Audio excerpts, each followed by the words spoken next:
Chapter 28. A New Discovery. Naruto sat on a small warm bed. Another tired sigh escaped from his lips as he stared at the small light on top of the ceiling. Nono was standing beside him, and for the past 4 hours she had performed various diagnoses and tests in order to get additional information about his disease, and finding a way to restore his eyesight to full capacity. He had to hand it to the woman. She really knew her job, and looking over the large number of notes lying around, a little hope lingered in Naruto's heart. Maybe she could get him back to full strength. She had also studied Danzo's Mangekyo Sharingan, and was currently observing Naruto's cerulean blue eyes. "So, what's the situation?" asked Naruto curiously. Nono gave a tired sigh. Working continuously for such long hours was indeed very tiring. She wiped some sweat from her forehead, and went to pick up a sheet of paper on which she had written her report on Naruto's condition. She was happy with some results, but more than that she was worried. There were some big complications too. Looking at the hopeful look in the young boy's eyes broke her heart, but she resolved herself. She would do whatever it takes to help him, and would not give up. "What do you want to hear first, the good news or the bad news?" asked Nono flatly. Naruto thought about her question for a moment. What should he hear first? "Moron, go for the good news," said Kurama irritatingly. Naruto felt a little bad for his partner. He was not talking much with him, and Naruto knew it was his fault. Kurama had asked him several times whether he was okay or not. But Naruto didn't know what to say. What could he say anyway? That he was fine. It was far from it. He had still not forgotten about Sai. His friend was dead all because of him. He still remembered the moment when he watched one of his closest friends die again. And the operation was affected due to this. Sai was supposed to help him in spying. They had been assigned different sectors and targets. Their job was to gather information and send it to the Hokage as soon as possible, or eliminate the threat on the spot if given the order. But that task was now not possible, and Naruto knew that.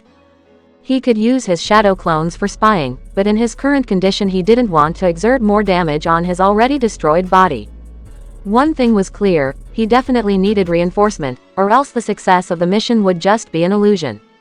Nano's voice snapped him back to reality, and he looked at her calmly. "Now, if you've stopped daydreaming, I have some good news for you," said Nono with a short smile. "I really hope you have something good for me," said Naruto honestly. "I examined the Mangekyo Sharingan which you brought, and it is really unique. And it seems it has the first Hokage's cells implanted in it," said Nono in surprise. "I know that," said Naruto distastefully, as he remembered Danzo and his abomination. "Naruto, I won't lie, this eye is one of the best inventions I have ever seen," said Nono seriously. "How so?" asked Naruto curiously. "A few years ago, you had sent me some data of your Mangekyo Sharingan. You had just awakened it, and wanted to know everything you could. You remember that, don't you?" asked Nono quickly. "Where are you getting at?" asked Naruto in confusion. "And now when I examined your Mangekyo, I have found some shocking scientific results about the Mangekyo Sharingan," said Nono firmly. "What's the problem with my eyes?" asked Naruto seriously. "Before I tell you that, you need to learn some things about the human eye. The concept which I'm going to explain applies to every person," said Nono simply. Naruto nodded, and Nono then took out a small picture of the human eye. Now the unique thing was it had almost each and every part of the eye mentioned in it. The human eye allows a person to visualize his surroundings, but how does it happen? asked Nono inquisitively. Naruto frowned in confusion. Science was never his cup of tea, and Nono chuckled a little on seeing her surrogate son's cluelessness. "If you had paid attention in my class on human anatomy, then you wouldn't be so confused right now," scolded Nono playfully. "Yes, mother," said Naruto with a pout on his face. Unknown to Naruto, Nono was trying to analyze his psychological condition too. She knew Naruto was an Anbu captain, and as such he could control his emotions better than most of the shinobi, but the condition in which she had found him showed her he must have been through hell. She was a standard medic, and as such it was her job to ease his pain, and help him stay sane. But she promised to herself that she was going to force him to retire from Anbu Black Ops after this mission. She didn't want him to suffer anymore. This would be his last mission. The cornea is the transparent front part of the eye that covers the iris, pupil, and anterior chamber. The cornea, with the anterior chamber and lens, refracts light, with the cornea accounting for approximately 2/3 of the eye's total optical power. The cornea contributes most of the eye's focusing power, explained Nono briefly. To make her point more clear, she showed Naruto the different eye parts with the help of the picture. Naruto was listening to her explanation very attentively, and something had started to make sense his mind. I guess the Mangekyo Sharingan affects the cornea very badly, said Naruto suggestively. Nono got a proud smile on her face, and patted Naruto's head gently. You are not as dumb as you look, said Nono mischievously. Thanks, hey, said Naruto loudly. Nono bonked him on the head, and got a smirk on her face. Maybe her small jokes and therapy would help him maintain his sanity long enough to complete his mission. Don't shout, or I'll not explain anything, said Nono with a smirk.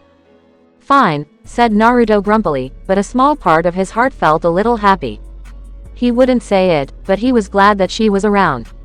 The Mangekyo Sharingan severely destroys the tissues around the cornea. The more you use your Mangekyo, the more these tissues gets destroyed, which ultimately leads to blindness as the cornea gets totally destroyed, explained Nono briefly.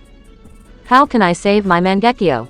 Should I just implant the Mangekyo Sharingan I have directly? The Uchiha tablet said it would restore my eyesight back to full capacity, suggested Naruto. It is not that simple. Eye transplants are not always successful. It may cause more harm than benefit if something goes wrong. Also, in the case of the Mangekyo Sharingan, it is important to have the eye of a close sibling or parents, as their genetic structure is similar to your own, which would greatly increase the chances of success, explained Nono seriously. So, there is very little chance of restoring my vision, since this eye is not of any of my relative, asked Naruto sadly. No, there is a way, and this eye which you have brought is a clear example of it, said Nono happily. What do you mean? Asked Naruto curiously. The owner of this eye knew the side effects of a Mangekyo Sharingan, and most probably didn't have any siblings to swap his eyes with, in order to stop his blindness, so he found a new way, said Nono intriguingly. What way? Asked Naruto in confusion. In order to stop the destruction of the cornea, the person implanted the first Hokage's cells in his eye, said Nono shockingly. What? Said Naruto in shock. Did Danzo really think all of this? Idiot, you do remember that old freak and Orochimaru had worked together, said Kurama seriously. Sorry, I forgot about that, said Naruto embarrassingly. Said Kurama with a snort. How does Hashirama Senju's cells help to stop the blindness? Asked Naruto curiously. Hashirama Senju was the world's greatest medic ever. He could heal any wounds. If he was alive right now, he could have healed you easily. The Senju clan possessed great physical power and strength, and Hashirama was the strongest Senju. His cells had amazing strength which allowed him to heal his wounds no matter how serious in an instant. The Mangekyo Sharingan you have has these cells implanted in them, and due to their power they have completely stopped the destruction of the tissues around the cornea, and even if some of them get destroyed by any chance, these cells can regenerate these tissues and won't allow the user to go blind, explained Nono happily. Amazing, said Naruto in shock. This was truly a work of a genius, and there was only one man in the world who could achieve such feat. Orochimaru, said Nono sharply. Hi, I have found some evidence that he was involved with the user of this Mangekyo Sharingan, but for your own safety I cannot reveal anything further. I cannot lose you, said Naruto worriedly. Nono was touched by the strong feelings the boy had for her. I understand, I was an Anbu Black Op too, you can trust me. I can create and clone cornea with the help of the cornea of this Mangekyo Sharingan for both of your eyes, or you can try to find the other eye. I can create an artificial cornea, but it will take time, and lots of money and resources, which we don't have, said Nono sadly. She felt helpless right now. Naruto got a small smile on his face. Can you bring the scroll which is on the desk, requested Naruto kindly. Nono nodded, but she was curious as to what was in that scroll. She handed the scroll to Naruto, and he swiped his blood across it. The scroll opened and Nano's eyes widened in shock, as she saw the stacks of Ryo in it. These are 1,000 Ryo, it'll help you get started. If you need more, just ask, said Naruto calmly. How do you have so much money? Even if you have saved your mission earnings, these must count to 40% of your money, said Nono in shock. This is not my money, rather these are the funds which I'm receiving for my mission. Don't worry, I am properly funded, assured Naruto gently. Naruto, this much amount of money are only assigned to operatives who are assigned SS rank mission, which in other words are suicidal mission, said Nono in fear. Yes, that is true, said Naruto hesitantly. He was quite surprised when Nono gave him a hard slap on his face, and grabbed him roughly by his shoulder. Are you out of your fucking mind? Yelled Nono angrily. Naruto for his part just looked at the woman calmly, he was expecting this kind of reaction from her. It is of great importance, Ka-san, there is no going back now, said Naruto gently. But you, said Nono in protest. Nothing is going to happen to me, assured Naruto warmly. Nono looked him straight in the eye, he was not going to back down, this mission seemed more personal to him. Please promise me one thing, said Nono worriedly. Anything, said Naruto honestly. You will leave the Anbu Black Ops after this mission, and you will survive no matter what, or I'll drag you back from hell and kill you myself, said Nono dangerously. I promise, said Naruto truthfully, even he wanted to leave Anbu after this mission, he wanted to look after his family. I will start the preparations for the operation, but it will be at least 4 months before I can create an artificial cornea for your other eye. If you can somehow gain the other Mangekyo Sharingan, then I can perform the operation in 2 months, and your vision would be restored forever, explained Nono briefly. Understood, I'll try to hold out till then, said Naruto firmly. Nono bit her lip, now came the hard part and she didn't know how it would affect Naruto. Naruto sensed her hesitation and put a hand on her shoulder and squeezed it gently. What's the bad news? Asked Naruto calmly, he was prepared for the worst. This mission was more important than his life, the survival of his village depended on it, Sai had died for this cause, and he would make sure his sacrifice was not in vain. Nono looked at him straight in the eye, and told him a few words that were shocking. You are dying. The Sharingan. Chapter 29. A mystery. A figure ran through the rooftops of Konoha at high speed, civilians couldn't even see this person, while to ninja it seemed like a blur. Kurenai ran on top of the roofs with only one target in mind. In one of her hands was a bingo book, one which now depicted her lover as an S-rank criminal. She couldn't understand what was going on, her heart was beating so fast, sweat was continuously dropping from her forehead. Kami, what the hell is going on? Thought Kurenai worriedly. She was shocked beyond words when she woke up this morning, and read the new bingo book and found Naruto's picture in it, and more than that he was an S-rank criminal, who had slaughtered 300 Anbu and stole the Forbidden Scroll. Kurenai firmly believed that all of this was wrong, and Naruto was being framed for something he didn't do. But somewhere in her heart, she had a bad feeling about this, she couldn't fully understand Naruto after that incident. Flashback. Few days ago. Kurenai was laying on her bed, her head was closely pressed on Naruto's bare chest, and her arms were holding him firmly. Last night had been amazing, she never felt so much loved, so much wanted before, and the sex she had was like a dream come true for her. However, she did feel something strange in her mind. I'm just overthinking, thought Kurenai nonchalantly. Naruto, last night was, said Kurenai but was cut off as Naruto kissed her gently. She kissed him back passionately, and started exploring parts of his mouth smoothly with her tongue. Naruto soon allowed her more free rein and both of them had a make-out session for the next few minutes. After a while, Naruto broke the kiss, and looked at her lovingly. It was the best night of my life, thank you for everything, said Naruto warmly. You don't know how much I love you, Naruto, said Kurenai lovingly and kissed him on the chest.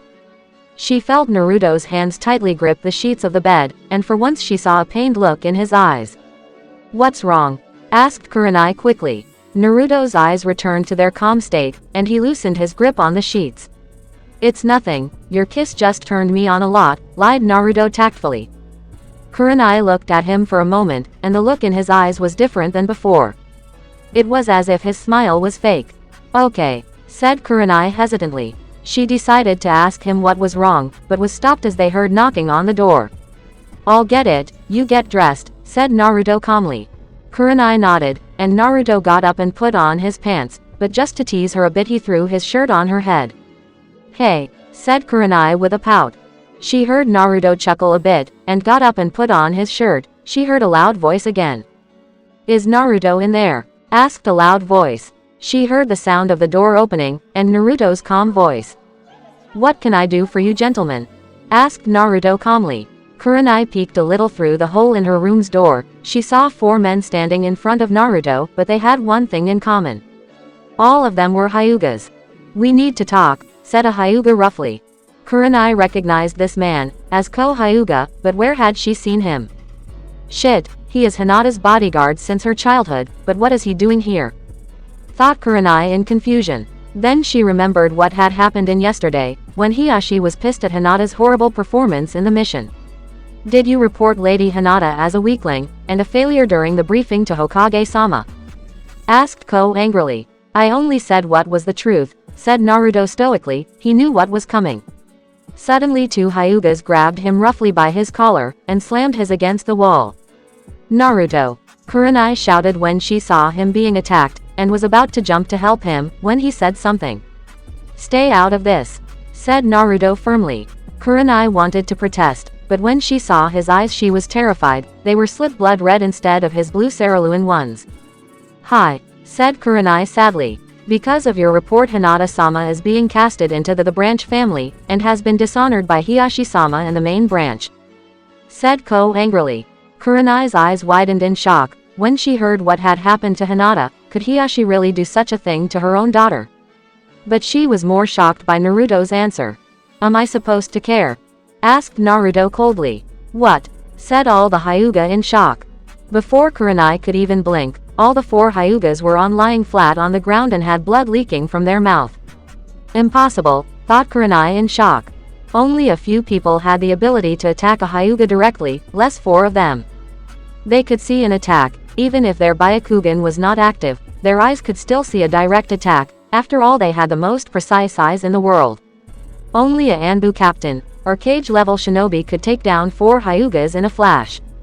Like I said before, Hinata's performance was pathetic. She was a ninja under my command, and I reported her performance during the mission honestly to the Hokage.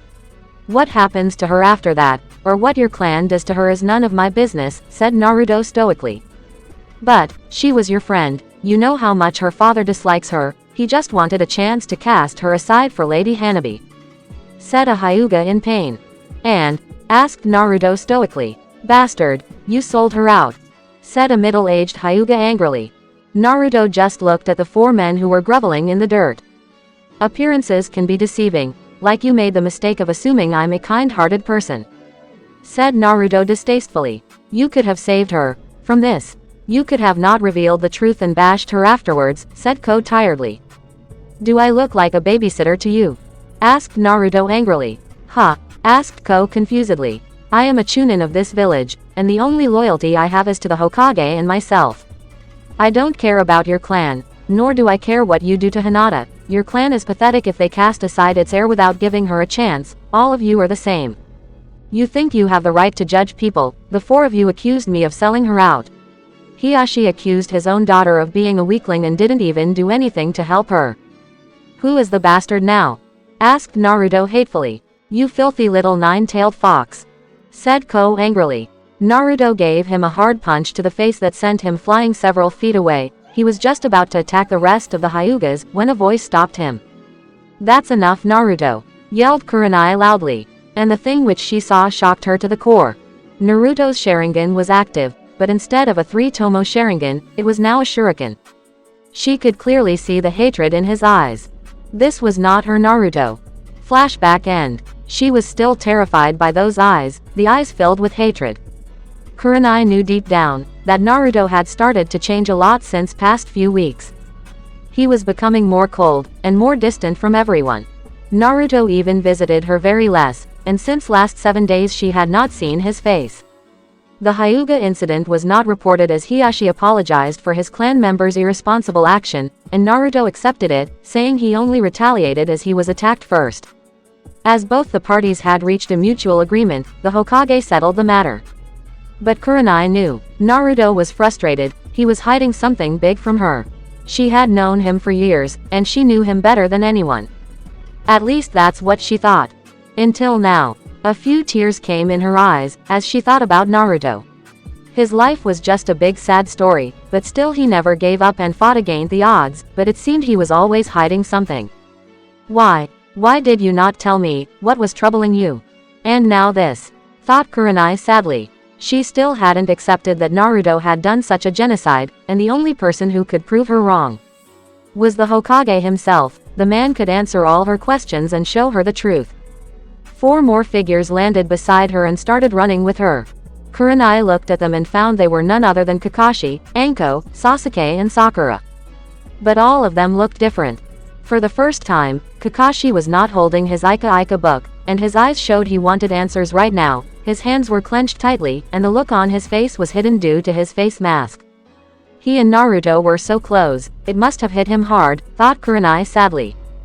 If this is some kind of joke, then I'm going to murder the one who played it, said Anko furiously. What is this nonsense? Naruto-kun cannot do such a thing, this is wrong, said Sakura defiantly. Kurenai looked at both the females. Anko had a kunai closely pressed in her hand, and right now someone had really pissed her off. Naruto was like a brother to Anko and the only person who could relate to his pain. Sakura had a shocked look on her face, but her eyes showed she was not accepting that one of her best friends was now the biggest traitor of Konoha, after Orochimaru and Itachi Uchiha. The only person who was not showing any feelings was Sasuke. He was running in a robotic way, and he had a stoic look on his face. It was as if he had gone through such feelings before. But the anger he had was going to surface soon, if someone didn't give him any answers, and his active Sharingan showed he was out for blood. Naruto was the only family he had left, he was the pillar that was supporting him. And right now he felt as if someone had just stabbed him in the back, and memories of that night were coming back in his mind. No, this is not true. Not again, thought Sasuke furiously. Kurenai, it will be fine, Naruto is innocent, we all know this, said Sakura warmly, and put a hand on her shoulders. Kurenai gave a grateful smile to the girl. She was really thankful that these 4 had not given up on Naruto. The entire village was in an uproar, and everyone was furious, and everywhere shouts of, "Kill the demon! That bastard! We should kill the traitor! Monster! Butcher!" All of these shouts were breaking Kurenai's heart with each passing moment. She couldn't believe the people which Naruto had protected with his life, had so quickly turned against him. They were calling him a monster, when they had a part in making Naruto grow up this way. How dare they have no right to say such things to him.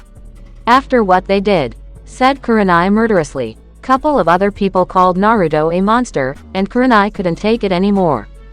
She took out a kunai from her pouch and jumped in the air, in order to slice their heads off. But someone grabbed her roughly and dropped her on the rooftop again. It was Kakashi, and he was looking at her calmly. This isn't the time to get emotional, and do something rash, scolded Kakashi. But they are, said Kurenai in protest but was stopped when Kakashi leaked his ki. Kurenai Yuhi, you are a Junin of Konoha, behave like one.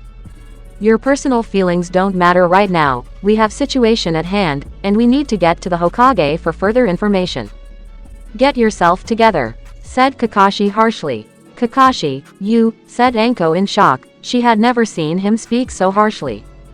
It only showed how much hurt he was, and so badly he wanted answers. Let's go, Sasuke, said Kakashi flatly. Both the men nodded, and hurriedly took off to the roofs leaving the women behind in shock. That baka, I'm going to kill him, said Anko irritatingly. Why can't they understand, Kurenai is in pain, said Sakura sadly. They are right, I was reckless, let's go to Hokage-sama, only he can say this nightmare is just a bad dream, said Kurenai stoically. Are you alright? Asked Anko worriedly. Like Kakashi said, my personal feelings don't matter. The only thing that matters is getting Naruto out of this mess, said Kurenai firmly. Hi, said Sakura and Anko with determination. All the kunoichi started running across the roofs quickly and soon reached up to their male counterparts. All of them nodded at each other and entered the Hokage tower, and made their way towards Hiruzen's office at lightning speed. Hiruzen heard footsteps approaching his position, and from the looks of it, it must be them. Looking at the Anbu commander beside him, a tired sigh escaped from his lips. It's time to face them, said the Anbu commander calmly. God help us both, said Hiruzen tiredly. After what we did, there can be no mercy for us, sir, said the Anbu commander sadly. Is the evidence Naruto purposefully left behind ready?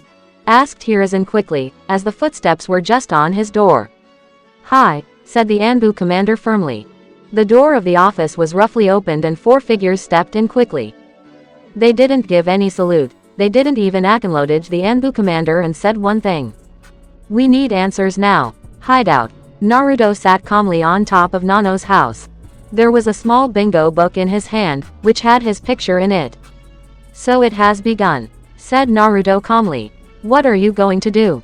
Asked Kurama curiously. Nothing is going to change. The mission will proceed as planned, said Naruto firmly. But you need to rest for a few more days, and find that woman if you want to live, said Kurama sternly. Now is not the time, said Naruto mysteriously. Kurama just got pissed after hearing the boy's careless answer. You idiot, you have 6 months left of your miserable life, and you are saying you don't have time to find the one person who can save your ass, said Kurama furiously. Precisely, I am already behind schedule, and I have to complete size objectives too. That leaves me no time to find Tsunade. There is no option left, said Naruto softly. Even he didn't want to die, but the mission came first no matter what. I believe I can help you there, said a mysterious voice. Naruto's eyes widened in surprise, as someone had just gotten behind his back. Even if he was not in a good condition, he should have sensed any Chunin, or even Junin if they were near him. That only left one option. The person behind him must be an Anbu, and a damn good one. He turned around and saw his prediction was true, as there was an Anbu standing behind him with a sword strapped on his back. But the most unique thing was his black wolf face mask. The Anbu tossed a small scroll to Naruto, who catched it carefully. He then saw the mark which the scroll had on it. He is definitely sent by the Hokage, thought Naruto as he remembered the seal which his scroll had too. I'm your new partner in Operation Ghost, said the Anbu stoically. Naruto looked at the man suspiciously. He didn't know who this soldier was, and whether he could trust him or not. Who are you? Asked Naruto carefully. The Anbu slowly removed his black wolf mask and now looked at Naruto calmly. Chapter 30. The Turn of a Hero. We need answers now. Hiruzen calmly stared at the 4 people in front of him. Kakashi was looking at him very seriously and was in no mood for any silly jokes. Anko was looking at him as if he had just killed the closest person in her life. She was ready to kill if he said the wrong word. Even though Hiruzen knew Anko was no match for him, in fact no one in the room was, he still felt a little uncomfortable with the look Anko was giving him. Kurenai had a desperate look in her eyes. He could see anger in those ruby eyes too, and he prayed to Kami-sama to give the woman strength. Sakura looked worried and nervous. There were 2 reasons. One was the ki that the 3 Junins in the room were leaking, and the other reason was for her friend Naruto. Sasuke was looking at Hiruzen. His Sharingan was active, and the only thing he needed was answers. A few more footsteps were heard, and soon more people rushed in the room. They were none other than Shikamaru, Ino, Choji, Kiba, Hinata, Shino and Asuma. Kakashi-sensei, what is going on? Asked Hinata worriedly. Ever since she heard the news that her Naruto-kun was labeled a missing nin, she felt scared. Even after being casted into the side branch, she never blamed Naruto for this. She had realized her mistake and was now working with Neji to improve her skills, and prove to Naruto-kun that she was a good shinobi too. Surprisingly, Neji had become a lot more helpful to her. When she was in the main branch he gave her disrespectful looks and taunts, but now as she worked as a member of the side branch with the cursed seal on her head, Neji had warmed up to her. Some good had come out of this unfortunate incident, as she had got her brother back. Neji was also helping her improve her skills, and she really hoped to make everyone proud in the Chunin exams. Ino rushed towards Sakura and grabbed her hurriedly. She had a worried look in her eyes as Naruto was a very close friend of hers too. Sakura, is this true? Asked Ino fearfully. Sakura looked in her friend's eyes. What could she say? The entire village had already accepted Naruto as a traitor. There must be strong evidence against him. If the Hokage had labeled him a traitor, only a handful people believed he was innocent. And almost all of them were present in this room, if one excluded the Ichiraku family, Uruka, and the Hokage's family. I don't know, Ino. I don't know, said Sakura gently. Shikamaru and Shino stood beside Sasuke quietly. Shino appeared to be calm, but if one could see carefully there was a little sweat on his forehead showing he was worried too. That troublesome Naruto. He always drags us in some kind of mess, said Shikamaru tiredly. Kiba smacked Shikamaru harshly on the head, and yelled at him furiously. You lazy ass, he is our friend and I won't believe he committed such a genocide, said Kiba harshly. Asuma looked at Kurenai. She looked broken and was just standing there quietly. He went towards her but was stopped when Kakashi put a hand on his shoulder, and whispered silently in his ears. Asuma, if you don't want to die a painful death, leave her alone right now, said Kakashi mysteriously. Asuma looked at the masked man curiously, but then his eyes widened in shock as he saw Kurenai had gripped her hands so tightly that blood was leaking from them now. She's pissed, thought Asuma worriedly. Choji was standing beside Anko. Everyone was talking with someone except Kurenai, and he decided to talk to the person next to him. Anko-sensei, said Choji slowly. He knew the woman had a very bad temper and didn't want her to vent out her anger at him. What? Snapped Anko furiously. Choji took a few steps back, and now stood beside Ino, who smacked him on the forehead. Never mind, said Choji tiredly. Anko looked away and Choji now had to listen to Ino's loud shouts as he had accidentally stepped over her leg. Everyone started talking with each other, as they all wanted to know what the hell was going on, and if any of them knew something. After a few moments, the pressure in the room increased as a large key flared in the entire room. All the genins, including Sasuke and Sakura, collapsed from the pressure and were now lying flat on the ground. Even the Junins were feeling very uncomfortable with so much ki. Everyone looked at the Hokage and the Anbu commander, expecting any one of them to be the source of such killing intent. But both the men were sitting calmly. Hiruzen had a surprised look on his face and was looking in the center of the room. Everyone's eyes widened in shock, as the Ki was of Kurenai, and the look in her eyes was murderous. Will you idiots shut up? Yelled Kurenai angrily. Kurenai, said Anko in shock, as she had never seen her so angry and dangerous. Kakashi took the cue, as he realized Kurenai had reached the limit of her patience, and he had to start the conversation quickly. Fortunately, all the genin in the room were not stupid. Even Kiba shut his mouth and were now standing up slowly as Kurenai stopped her ki, but still was glaring at Hiruzen seriously. Hokage-sama, we request you to tell us what is going on, asked Kakashi curtly. A few moments ago he had been overburdened due to his emotions, but still Hiruzen was his leader, and if he disrespected him, he could surely be killed. A tired sigh escaped from Hiruzen's lips and he rubbed his forehead with his hands. Make the preparations, said Hiruzen stoically. Hi, said the Anbu commander firmly, and vanished in an instant. Hiruzen then looked at his subordinates. He knew they were heartbroken, and what he was about to do would shatter all their beliefs, especially Kurenai. But he had a feeling Kurenai would survive this harsh time. He had to hand it to Naruto. Even in such a situation, he had formed a devious plan to help Kurenai cope up with her depression, and fulfill his own objectives too. That boy was one bloody son of a bitch.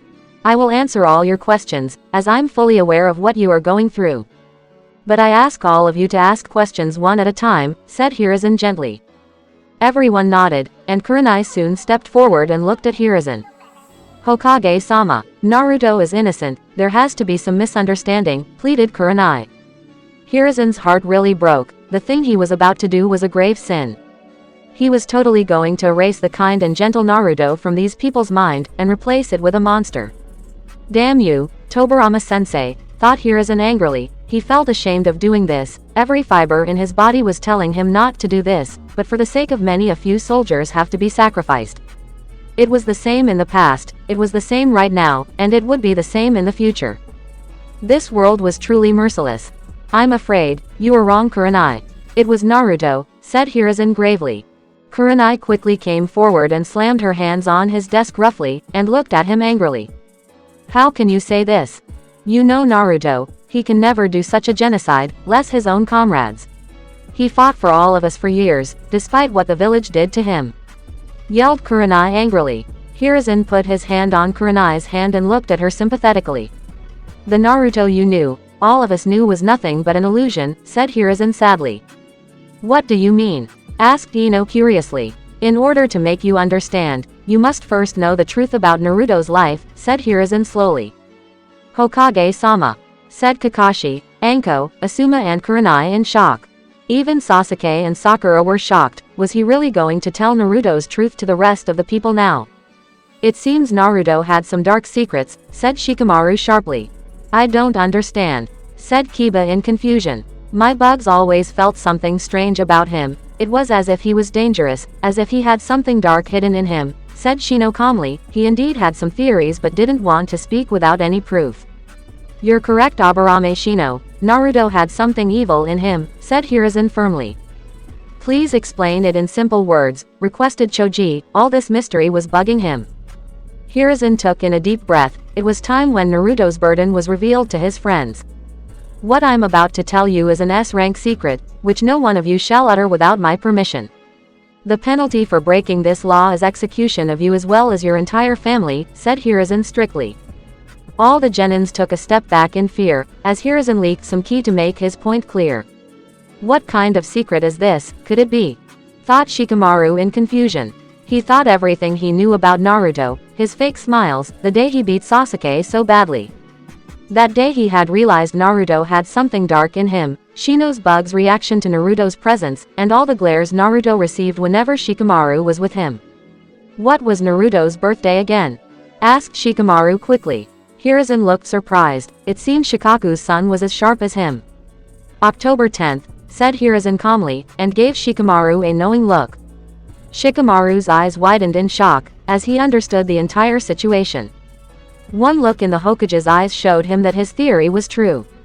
He looked at his side, and Shino was giving him the same look, indicating he had come to the same conclusion as well. Looking at the down faces of Kakashi, Anko, Asuma, Kurenai, and even Sasuke and Sakura shocked him further. So, you knew it too, Sakura, Sasuke? Said Shino flatly. Sakura looked at the Aburame, and answered in a sad voice. Yes, we know, said Sakura simply, while Sasuke just gave a nod. Naruto had already told them that he had the Kyuubi sealed in him, when they were made a team and he was appointed as the leader. Can somebody tell me what is going on? Asked Kiba irritatingly. What do you children know about the Kyuubi incident that happened 14 to 15 years ago? Asked Hiruzen sharply. Only that the fourth Hokage defeated the Kyuubi but had to sacrifice his life too, said Hinata simply. It's a lie, isn't it, Hokage-sama? Asked Shino flatly. What? Shino, if that is a lie, what happened to the Kyuubi and why this is related to Naruto?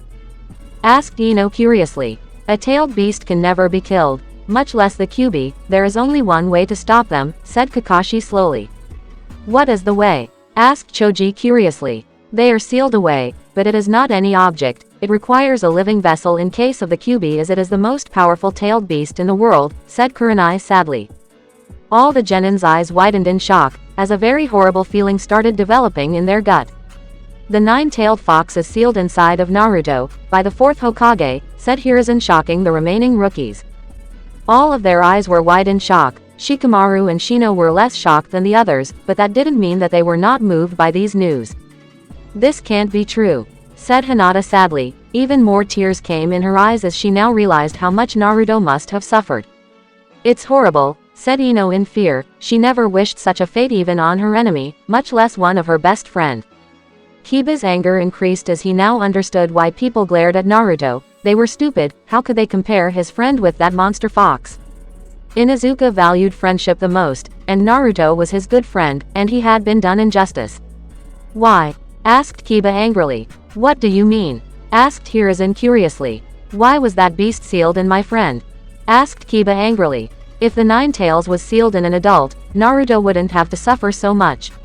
It's all your fault. Do you Hokage-s think you are God? What right do you have to this? Yelled Sasuke angrily. Everyone was quite shocked by Sasuke's outburst. Never in their entire lives had they seen him so much angry. The Nine Tails cannot be sealed in an adult, it would kill the person instantly.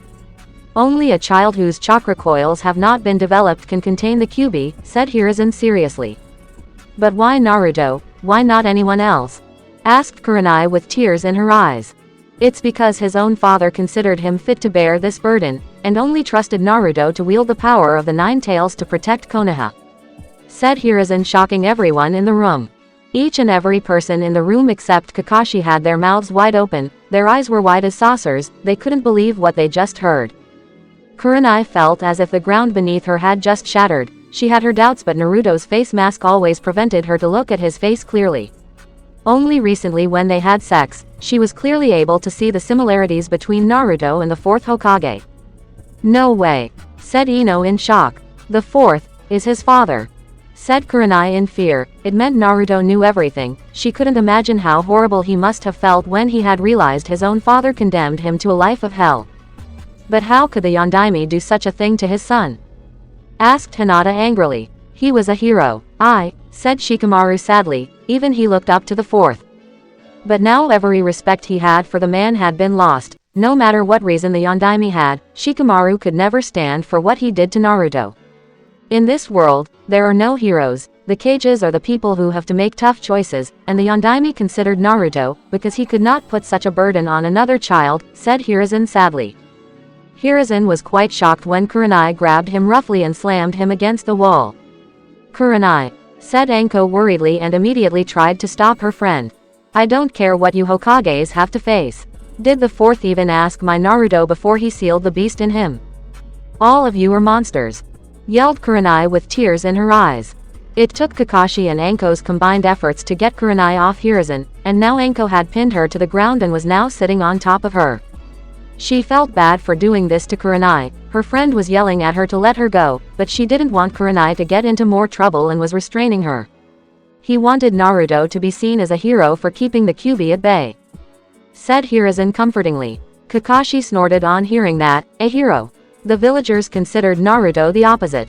Now I see why you adopted him. You were the fourth's only remaining student, and were a family to him, said Anko tactically. Hi, said Kakashi tiredly.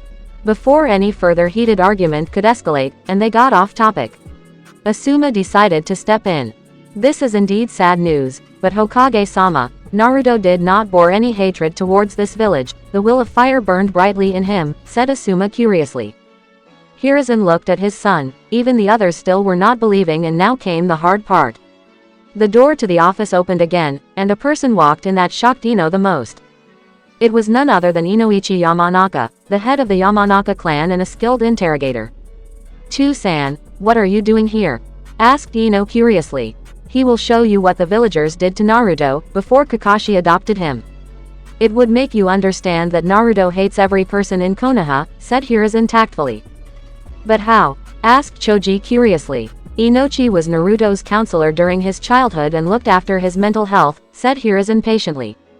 Is this true? asked Ino curiously. Inoichi looked at his daughter. He really felt bad about revealing her friend's dark secret to her. Ino's beliefs would be shattered, but he had been ordered by Hiruzen to show this to the people in the room.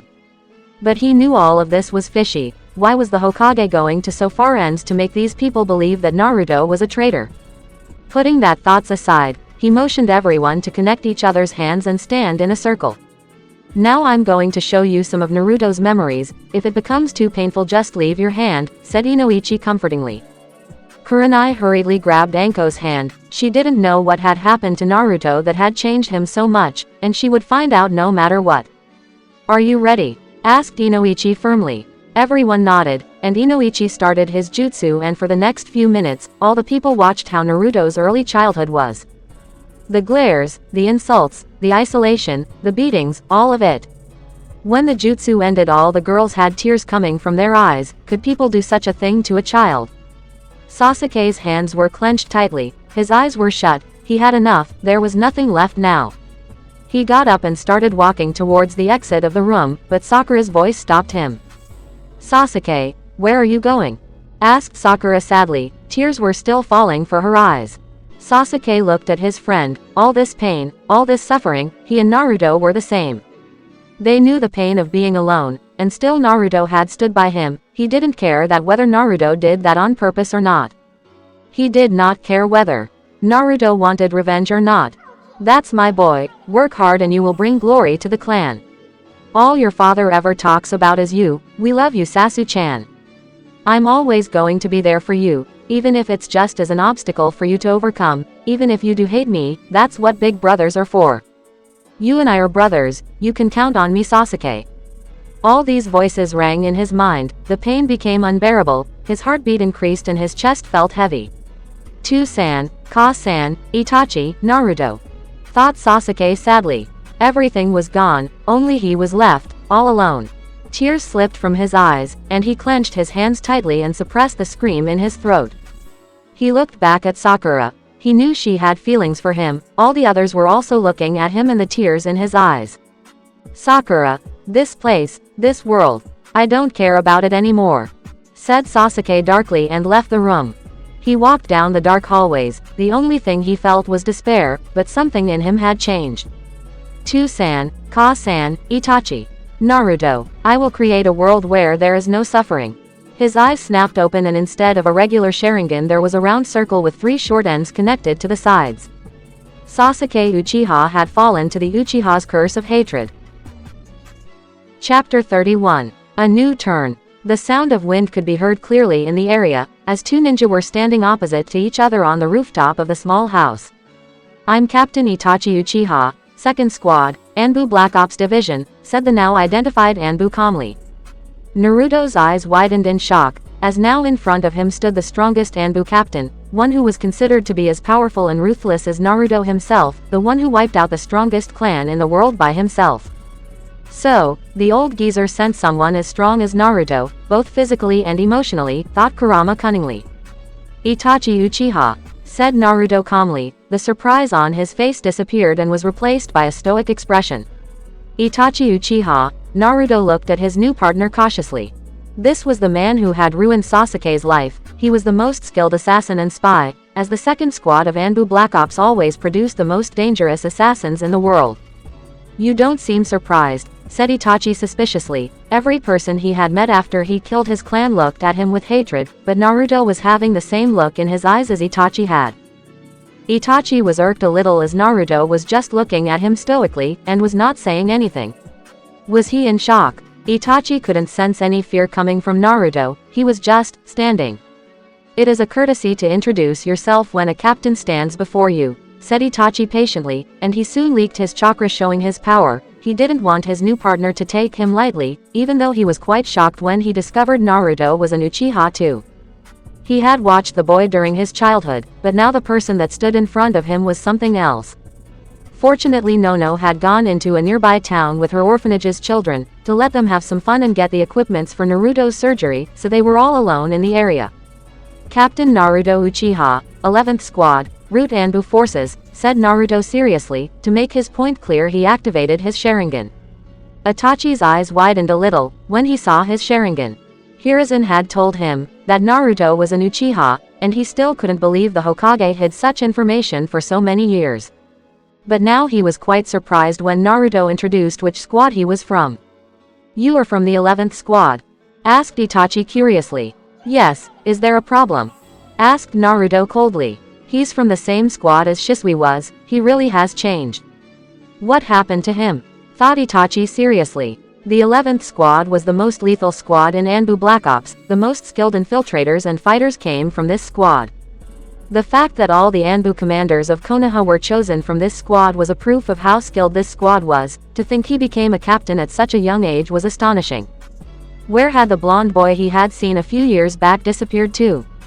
Naruto, why are you just standing there? You wanted to ask him questions a few years back, why are you not even a little angry at him for hurting your Uchiha friend? Asked Kurama curiously. Because he and I are the same, we are the same devils born due to Konoha's mistakes, said Naruto calmly.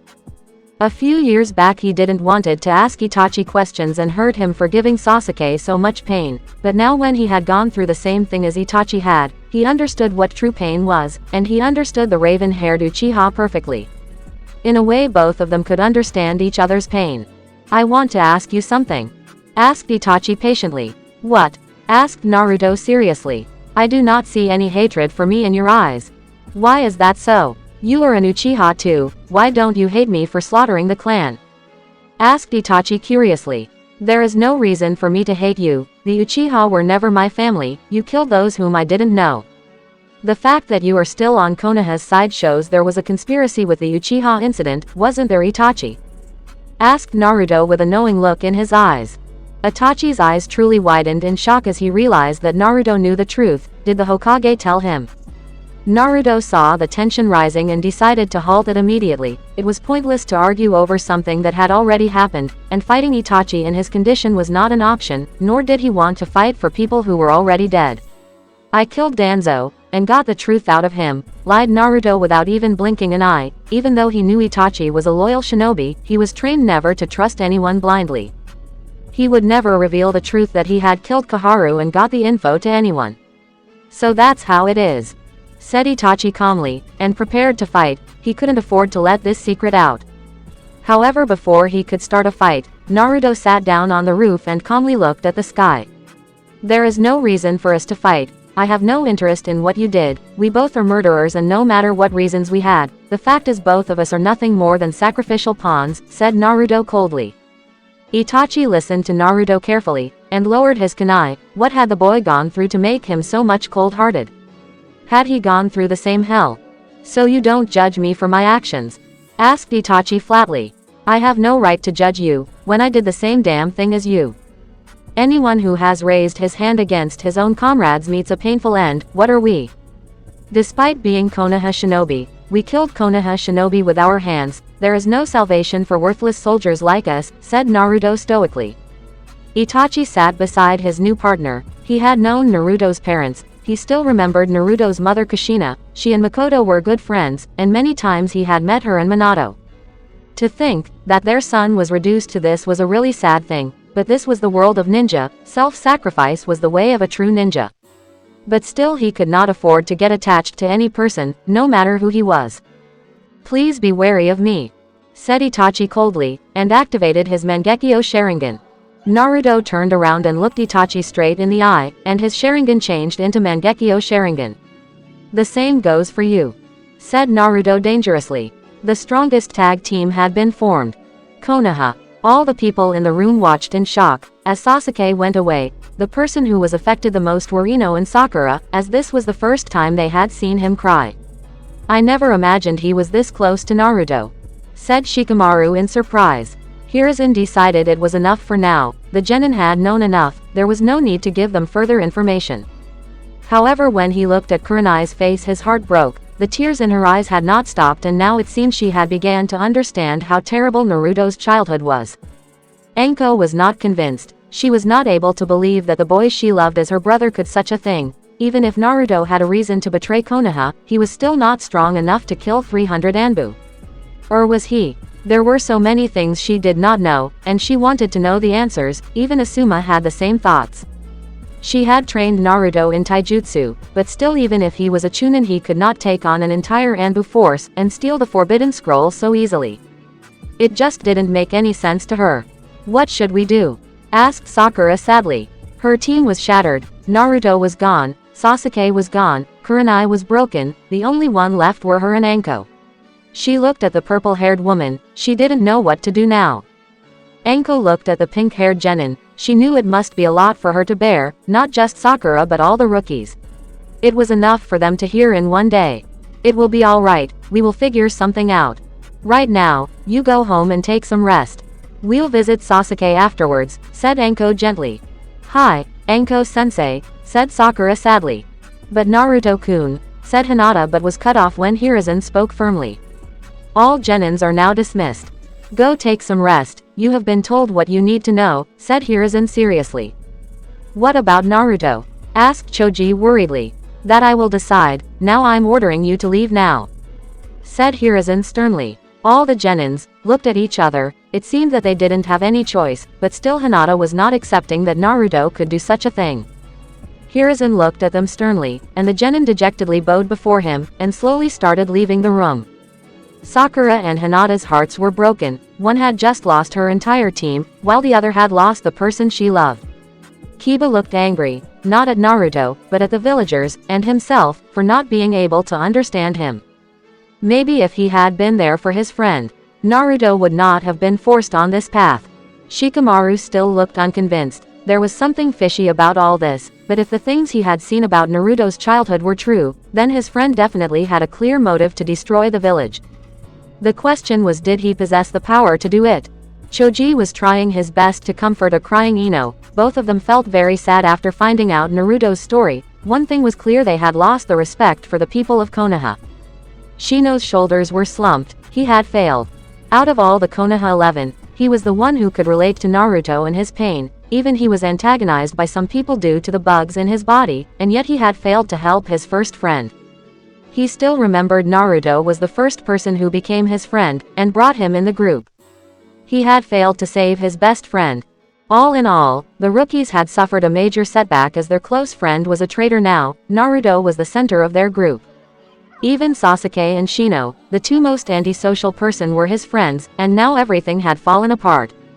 Anko watched sadly as the young teens went out of the room. She looked at Kurenai, her friend was broken. Anko had enough. She wanted answers right now. This is ridiculous. There is no way the brat can kill so many Anbu and steal the forbidden scroll. Stop lying, said Anko furiously. San, I agree with her. Naruto is strong but not powerful enough to kill Anbu, said Izuna firmly. Kurenai's hands were clenched tightly, her anger was rising. She was pissed. The villagers had done such an atrocity to Naruto, and even if they had done such a thing, she could never forgive Naruto for such a genocide. Did I mean nothing to him? Did you even think how I would feel? Thought Kurenai sadly. All the moments she had with Naruto, all their feelings, was his quest for revenge more important than her? She had been there for him, she had trained him, loved him, gave her body, her soul, she gave him everything and just wanted him to love her in return. What was I to you, Naruto? Thought Kurenai bitterly. Somewhere deep in her heart, the love which she had for him, was no longer there now. Something in her mind was commanding her to kill Naruto for betraying her. She felt betrayed. Naruto could have lived with her, she would have done anything for him. Kurenai would have stood by him all his life, she would have filled his life with love, but nothing was left now. Kakashi, Anko, Izuna and Kurenai, you don't know what happened that night, said Hiruzen sadly. He knew he had to make these people believe that Naruto was a traitor, it was necessary for the mission. If Kakashi, Anko and Kurenai accepted Naruto a traitor too, then Hiruzen knew the enemy was sure to make its move. The rookies were almost convinced, and the only people left were these four. It wouldn't be too much trouble to convince Izuna, the only obstacle in the way was Kakashi. That man was very sharp, and Hiruzen would have to play his cards right, or Kakashi would easily find out. But something seemed off, there was something wrong about Kakashi. He was showing signs of concerns on his face from the start, but Hiruzen knew when a person was faking his emotions. It was time he had a talk with the masked man. Kakashi, I need to have a word with you in private, said Hiruzen sternly. But, said Kurenai bitterly. Now Junin, said Hiruzen angrily. Anko grumpily took Kurenai out of the room, followed by Izuna and Inoichi, leaving Kakashi and Hiruzen alone in the room. Hiruzen made a hand seal and activated the silencing seals in the room quickly, and immediately Kakashi was in front of him, and grabbed his collar. Kakashi, what is the meaning of this? Asked Hiruzen sternly. Hiruzen watched in surprise as Kakashi uplifted his headband that covered his Sharingan, and instead of a 3-tomo Sharingan there was a Mangekyo Sharingan in its place.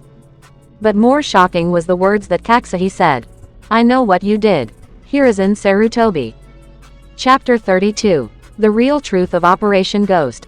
Hiruzen stared in shock, as he was just staring at Kakashi's Mangekyo Sharingan. When did he activate it?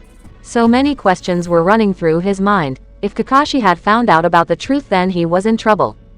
Hiruzen knew each Mangekyo Sharingan had a unique power, and since he didn't know what Kakashi's Mangekyo could do, it was not a good option to start a fight. More importantly, Kakashi was one of his most trusted shinobi, so he couldn't afford to lose him, not when they had a war looming over their heads. He had to make Kakashi see reason no matter what. I don't know what you are saying, said Hiruzen calmly, but Kakashi's gaze hardened even more and he tightened his grip on Hiruzen's collars. I have no time for your bullshit. I'll ask you again, why did you give Naruto a suicide mission? More importantly, where is his daughter? Asked Kakashi seriously. It was already done. Hiruzen sighed tiredly. Kakashi had found out the truth and now there was no going back. However, one of the things Kakashi said was incorrect. I'll tell you everything, but first calm down. There are a lot of things going on, Kakashi, said Hiruzen patiently. Kakashi looked at Hiruzen one more time, and the old man gave him a truthful look, so he released his collar and was now standing in front of Hiruzen. Talk, said Kakashi angrily. He didn't care if Hiruzen was the Hokage. Naruto was not his adopted brother but more like his own son. And to find out that he was sacrificed for the village so horribly was more than Kakashi could take. Naruto and Anko were the most important people in his life, and now one of them was in danger. Naruto is right now on an infiltration mission. It is true that he killed the entire Root Anbu force, including Danzo Shimura on my orders, said Hiruzen truthfully. A sad look appeared on Kakashi's face as he thought about the psychological trauma that Naruto must have gone through. Anbu was not something that anyone could handle, and Kakashi knew this better than anyone. He had served as an Anbu captain too, and the things he had seen and what he did still haunted him. And what Naruto did would haunt him for the rest of his life. The scars would forever be etched on his soul. How did he get the Mangekyo Sharingan? Asked Kakashi quietly. He knew how he got his Mangekyo and that memory still haunted him. The pain, the guilt of killing Rin haunted him till this day. He killed his best friend en route, said Hiruzen sadly. Kakashi's eyes widened in shock. Could Naruto really do such a thing? Now he knew why he always seemed depressed. He was shouldering so much burden all alone. Seeing the look in Kakashi's eyes, Hiruzen decided to clarify. You have to kill your best friend en route in order to become a true shinobi. Danzo set Naruto up with his best friend, but Naruto couldn't kill him. Instead his friend deliberately made Naruto kill him, said Hiruzen truthfully. So that's how it was, said Kakashi slowly. A part of him felt relieved that Naruto didn't kill his friend intentionally, but still Kakashi could understand exactly how Naruto must be feeling. Naruto had joined Root very early, in order to find out what Danzo was planning. At the age of 10, that boy could see the dangers Danzo would put Konoha in. In a way Naruto is the same as his father, both of them had the ability to predict what lies in the future, explained Hiruzen proudly. I know, said Kakashi with a small smile. He had seen what abilities Naruto had. Naruto was just like his father, with a few different personality traits. He became the youngest Anbu captain in the history of Konoha and performed dangerous missions on Danzo's orders. Kakashi, you must understand Naruto was never a child. He stopped being a kid the day when you found him in the hospital. The trauma he suffered due to the discrimination by the villagers, killed every innocence in him. The fact that he always wants to shoulder every burden alone is a fact of that, said Hiruzen seriously. Now I understand. He was always so quiet, always came late at night. I just wish he could have told me. He is not my adoptive brother Hiruzen, he is more like my son, said Kakashi honestly. That is the reason he never told you anything, nor anyone else, said Hiruzen surprising Kakashi. I don't understand, said Kakashi with a frown. He loved you and everyone else like his real family, so he didn't want to put any of you in danger. He shouldered this burden alone. He is a true shinobi. He even tried to stop Danzo's coup, but his comrades did not agree with him and blindly wanted to follow Danzo.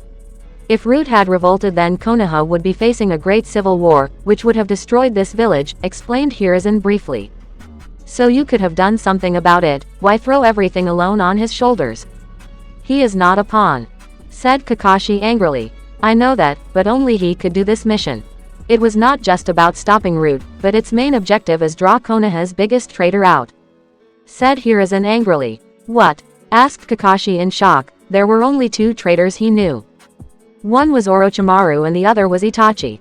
Yes, it's exactly as you think. The real objective of Operation Ghost is to find out what Orochimaru is up to. I have been getting sketchy reports of an invasion being planned against Konoha. We suspect Suna is involved too. Many missing ninjas are being hired, but if my instincts are correct, Orochimaru is behind this.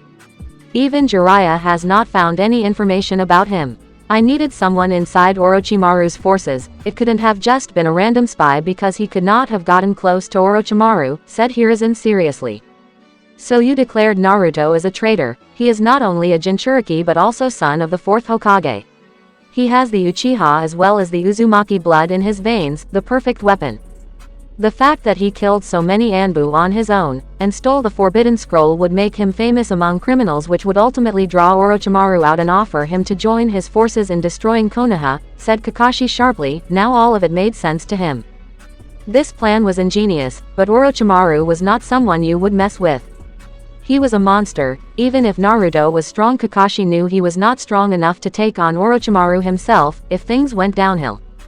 Orochimaru was a Sannin, a cage-level ninja. Even Danzo was nowhere near his level. If Orochimaru found out about Naruto's real mission, then yes, Naruto would be killed if Orochimaru even got a wind of his truth. That is why I am trying so hard to make you, Kurenai and the others close to him believe that he is a traitor. There are sleeper agents in this village. They would immediately try to observe your behavior to find out if you too believed Naruto to be a traitor, and if you accepted him as a traitor too, then their belief would be firm that Naruto is Konoha's enemy and a powerful ally for Orochimaru. This would lead him to Naruto, explained Hiruzen truthfully. But what purpose does Naruto have to destroy Konoha? Orochimaru surely would try to find out Naruto's reasons first before making his step, said Kakashi thoughtlessly. He was so engrossed in the plan that he could not see the obvious truth. Have you forgotten what the village did to Naruto? Asked Hiruzen flatly. Kakashi's eyes widened on hearing that. The discrimination, the beatings, the glares, the isolation. All of this was enough to make Naruto hate Konoha, and Orochimaru must have known that. The plan now entirely made sense to him, but still. He volunteered for this. Kakashi. He wanted to protect Konoha, but more than that he wanted to keep all of you safe.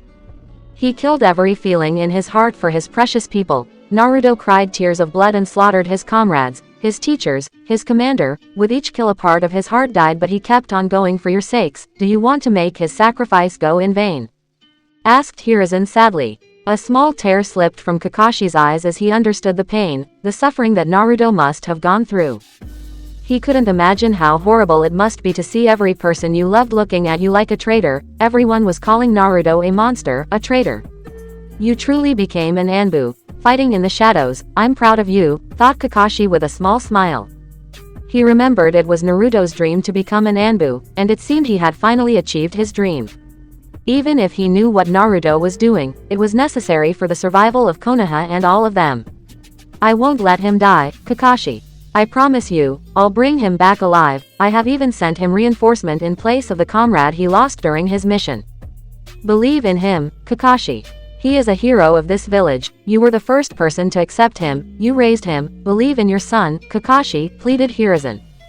Kakashi's eyes shifted to the ring on his finger. Anko had accepted to marry him, and the ring on his hand was a proof of that. He remembered it was Naruto who pushed him to go for Anko. He always cared for him and never let any burden fall on him. Minato would be proud of his son. Despite the pain in his heart, Naruto never gave up. The times he and Naruto had spent together flashed in his mind. Their meals at the ramen stand, waiting in line for purchasing the new edition of Ika Ika series, going to the memorial stone together and paying respect to their beloved ones. Every time Naruto had been there for him, stood by him and gave him support. What was the deal with Naruto? He was still a mystery to him, and probably will always be a mystery to him. You really are something else. It's my turn to believe in you and stand by your side, thought Kakashi proudly. I understand why he is doing this. I don't like it, but he has always been there for me and I won't let him down. I'm in Hokage-sama, said Kakashi seriously. Good, at least you can see the big picture. I know there are risks, but we are shinobi and this is what all of us have to face. Naruto will succeed, I'm sure of it, said Hiruzen confidently. Hokage-sama, but how will you make the others believe? Surely, you are not thinking about telling them the truth, are you? Asked Kakashi seriously. No, Naruto has left behind enough proof to make the others believe that he is a traitor. It would be enough to make them believe. I know it must be horrible for Kurenai the most, but this harsh time will pass, Kakashi. We will have a bright future, and one day all of us including Naruto would be living happily. Said Hiruzen with a smile. Hi, said Kakashi firmly. Now, if you don't mind me asking, why do you possess a Mangekyo Sharingan? Asked Hiruzen seriously. I'll tell you, but not now, said Kakashi quietly. Hiruzen looked at the masked man. Every Mangekyo has a sad story behind it, and he didn't want to make Kakashi more depressed. He was just glad he was able to make Kakashi see reason, and get him on his side. Even if Kakashi had only accepted it for Naruto's sake, it was still a great relief to Hiruzen. Fighting a pissed of Kakashi was one of the last things he would like to do. Kakashi then suddenly remembered something important, and decided to ask Hiruzen about it. What about his daughter? Asked Kakashi curiously. Hiruzen bit his lip. Now came the hard part, a serious issue had arisen. She is dead.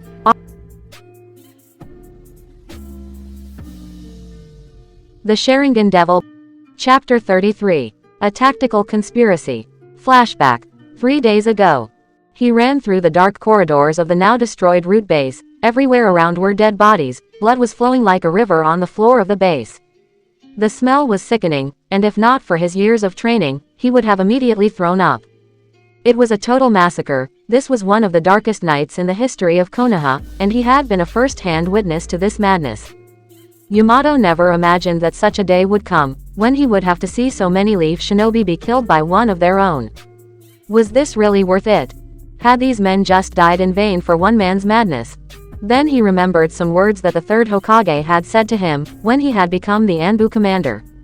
All it takes to change the course of history, is the will of a single man. It was really true, but in this case there were two men who were fighting to change the destiny of Konoha. One of was Naruto, while the other was Danzo. He firmly believed that Naruto would emerge victorious, and he was quite impressed by the boy's resolve. Looking at the side, he noticed one of his clones was carrying the body of the now-deceased Sai Sato, former Root Anbu, in his arms. "You really saved all of us today, Sai," thought Yamato gratefully. Now the only thing left to do, was save this person Naruto had told him about. He really was confused. Why was Naruto so persistent to spare this Anbu? "There is a small turning up ahead on the right, it must be just a few meters away," said Yamato's clone seriously. "All right, keep your eyes open, there may be hostiles nearby," said Yamato firmly. Yamato and his clone reached around the corner, and quickly took a turn on the right. Yamato had his sword drawn and was ready to attack if there was any enemy left. After a few moments of running, he saw some light ahead.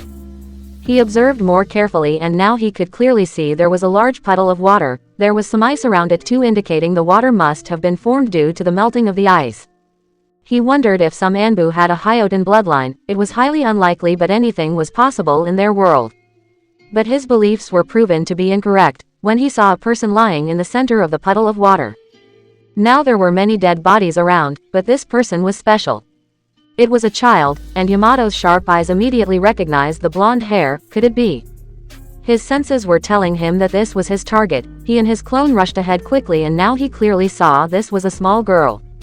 But one look on the girl's face made him realize why Naruto could not kill this girl and had asked them to spare her. She had almost the same face as Naruto, albeit with some good feminine features. Her hair were even more silkier than Naruto's. She barely looked 6 to 7 years old, and had Anbu uniform on her body. Yamato instantly felt a little angry. It was important to protect Konoha, but turning such small children into Anbu soldiers was unacceptable to him. "Taiko's, is she the one?"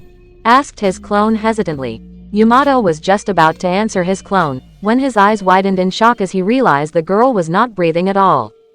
"Get your ass over here now," said Yamato quickly. His clone instantly complied and laid Sai's body on the ground, and rushed towards his caster. The clone touched the girl's body and it was cold. "She is so cold, we need to get her to the medics," said the clone quickly.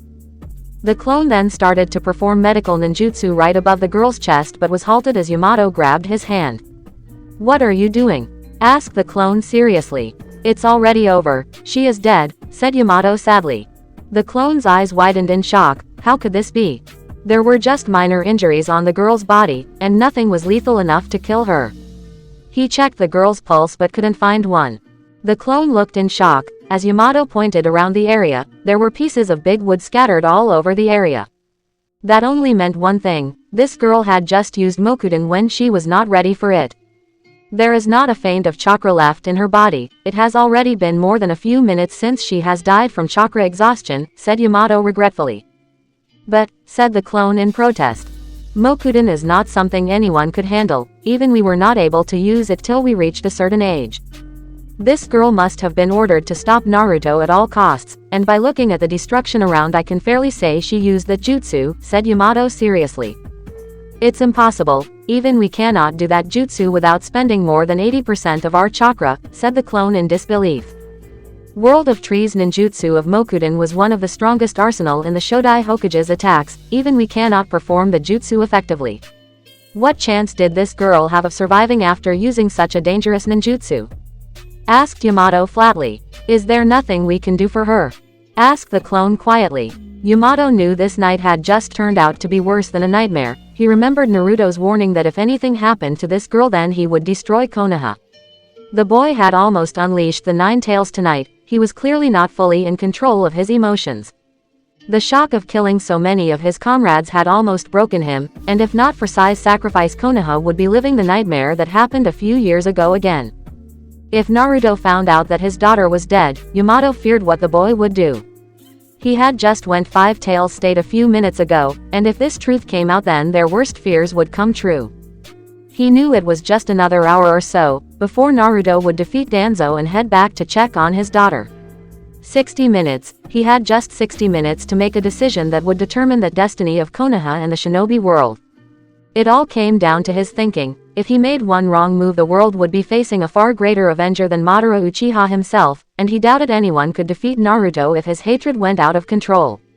"What should we do?" asked his clone worriedly. Yamato quickly performed his hand seals, and placed his hands on the ground, and there was a puff of smoke. There was a small hawk standing in front of both of them. Yamato immediately took out a small scroll, and the clone watched as his caster immediately wrote something on the scroll. He then tied the scroll on the hawk's feet and it disappeared in a puff of smoke. Minutes passed and both the men thought about their options. The situation was dangerous and they were on thin ice. They could hear faint sounds of battle from a far corner in the base where Naruto and Danzo were fighting. Yamato had already informed the Hokage of this new development, but it would take time for orders to come, and until then he was in charge. After Operation Ghost, "I'm quitting Anbu," said Yamato tiredly. His clone just nodded silently. Yamato had been in Anbu for years and it was well past his time to retire. He had already served more than 8 years in this outfit, which was far more than many others had lasted. This job was highly risky and tense. The traumas Anbu suffered were enough to make any normal person go insane. "Alright, we'll take both of these bodies out. You put Sai in a body bag, while I'll handle Naruto on my own," said Yamato firmly. "I just hope this plan works," thought Yamato worriedly. Present time. Hokage's office. Kakashi stared in shock, as Hiruzen narrated the truth about the massacre and the casualties they had suffered. To find that Naruto's daughter was now dead was a major blow. After that, the Anbu commander put a genjutsu on Rei as well as her surroundings, making Naruto believe that she was alive but unconscious. He did his best to stay calm and normal. Naruto barely had any energy left and it was a miracle he was standing. As a result, he could not see through the genjutsu, and fortunately the plan worked, said Hiruzen briefly. Kakashi was in shock. He didn't know how Naruto was going to react to this. He was already bearing so much pain, and he doubted Naruto could survive such a devastating blow. "You said Danzo created her from Naruto's cells with Orochimaru's help. Wouldn't Naruto find out the truth from Orochimaru if they ever met?" asked Kakashi sullenly. Hiruzen then took out a small diary from his desk and handed it to Kakashi. "This is Danzo's personal journal in which some of his activities have been mentioned. It was not easy to get it. We had to raid his base in order to find out everything. Danzo never told Orochimaru that the genes were of Naruto. Yes, Orochimaru would have found out that they had Uchiha as well as Uzumaki DNA in it, but he does not know that Minato was from the Uchiha clan, so we can rest assured that Orochimaru does not know that Naruto has the Sharingan, less Rei's father. That is the only good news I've heard in days, Kakashi," said Hiruzen tiredly. "What should we do now? Should we tell Naruto?" said Kakashi hesitantly but was cut off. "Absolutely not. Are you insane? We would have another Madara on our hands, and this time there is no Hashirama Senju to stop him. Naruto is already on the edge of a breakdown. Revealing this would drive him insane with guilt and he would fall to the Uchiha's curse of hatred," said Hiruzen furiously. "But she is his daughter," said Kakashi in protest. "Naruto had a right to know." "No, you must understand. I cannot tell Naruto that his daughter is no more, and we failed to save her. He would unleash the 9-tailed fox on this village. A lot of things are on the line, Kakashi. Do you know Naruto almost lost control and went 5 tails during the mission," said Hiruzen seriously. "What?" said Kakashi in horror. "Yes, imagine the guilt of killing his comrades made him go this far. Now what would happen if he found out what happened to his own flesh and blood?" asked Hiruzen sharply. "He would go nuts," said Kakashi honestly. "This operation is already on thin ice. Naruto's comrade had to die to stop him from going on a rampage. I cannot afford such a blunder now. It is not only dangerous for Konoha but more for Naruto. He wouldn't be able to live with this truth," explained Hiruzen seriously. "Then what do we do?" asked Kakashi sadly. Even he knew it was best if Naruto never found this truth or he was gone for good. I have already destroyed all evidence that were a proof of Rei's existence. Her body has been buried in a secret location with all proper respect, and her Sharingan has been preserved. I'm declaring this event as an Z-Class Black Ops secret with only me, you and the Anbu commander knowing of this. Kakashi, you must swear never to reveal this truth. We have to bear this burden and take it to our graves for Naruto's sake and his sanity, said Hiruzen worriedly. Kakashi thought about everything. Z-Class secrets were secrets that were forever buried. And it would be forever lost as the people who knew it died with the passage of time. If he wanted Naruto to have a normal life someday, this truth would have to be hidden from him. If Kurenai found out about this, then their already destroyed relationship would have slim to no chance of reconciling. Hi, said Kakashi reluctantly, sometimes they had to make a deal with the devil himself. And now Kakashi had just made a great sacrifice for Naruto's sake, as hiding this truth from him would forever burden Kakashi. But how will you convince Naruto? Asked Kakashi silently. Hiruzen looked at the village and the people in it. He knew what he was doing was right as a Hokage and he wanted to keep Naruto sane, but still this was painful for him too. The things he had to order as the leader of the village still haunted his soul.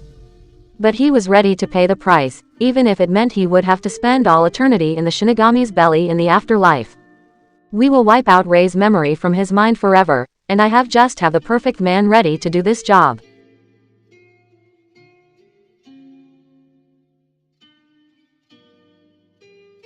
Chapter 34. Feelings of a Soldier. Naruto sat at the banks of a small lake in the forest. It was nighttime and the moon was shining brightly in the sky. His blue eyes gazed at the calm light that the moon was providing. It looked so peaceful. No noises, no people, it was just him and nature all by themselves. The cool breeze of wind that was hitting his chest was making him relaxed, and he wanted to feel comfortable for a little while.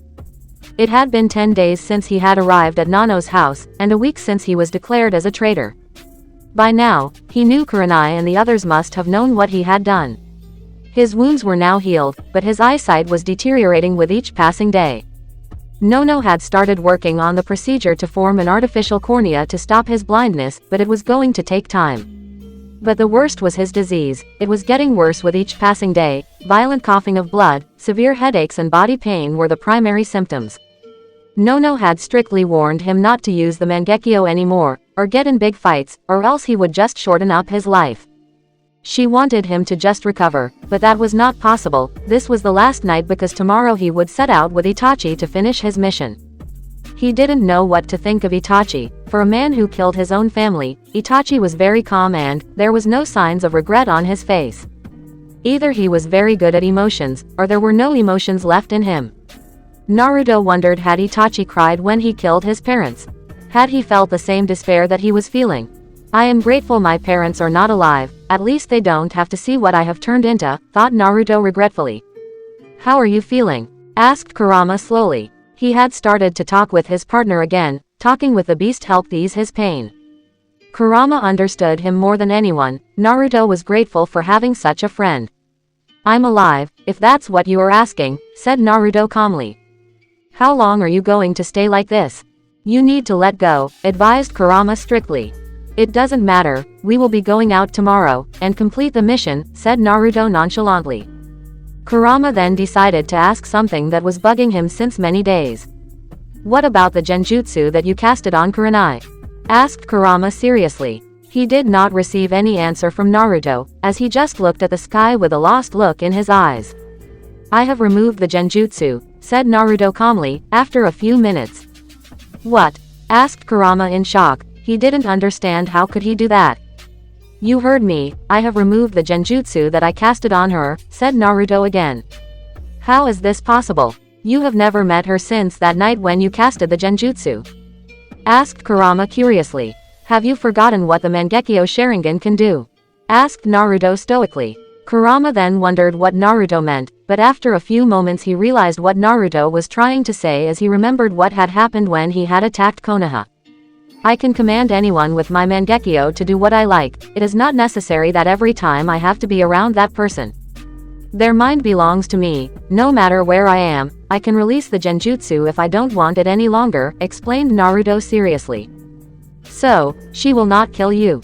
Asked Kurama quickly. The genjutsu ordered her to kill me. Now that she has regained her consciousness, she will have to decide what path she chooses, said Naruto sadly.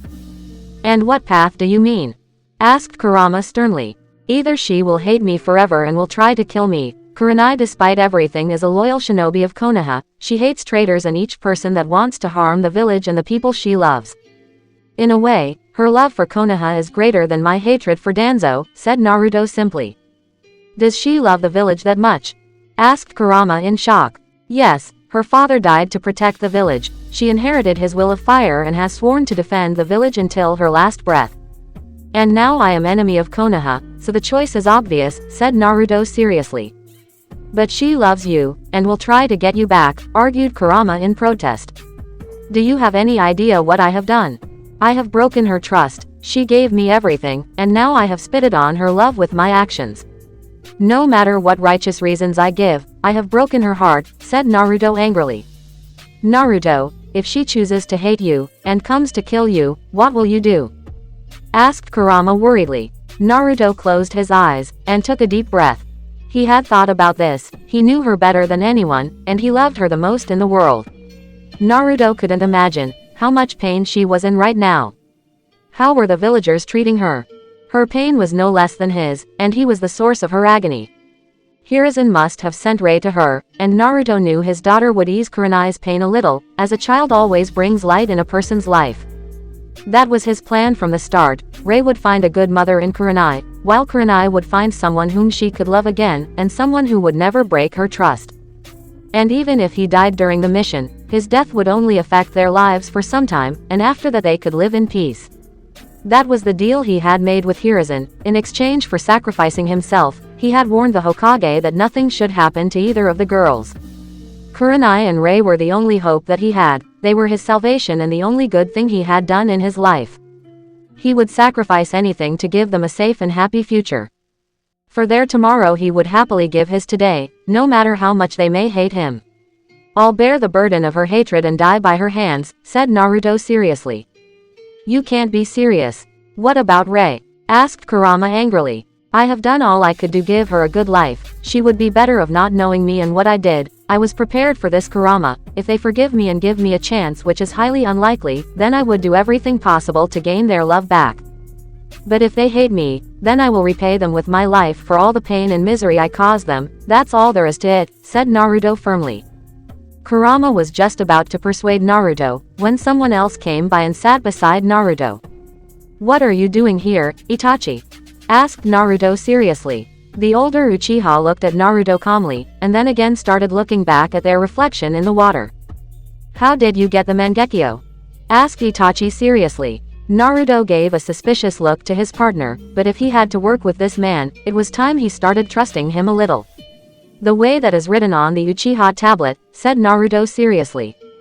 Itachi's eyebrows raised for a second, and he looked at Naruto in surprise. How did he know about the tablet? Sasuke, said Itachi calmly, as he realized his little brother must have told Naruto about it. Both the men just sat there calmly, enjoying the peaceful atmosphere until Naruto decided to ask something. Itachi, do you have any regrets for your actions? Asked Naruto quietly. Itachi gave a tired sigh. He didn't have any grudge against Naruto.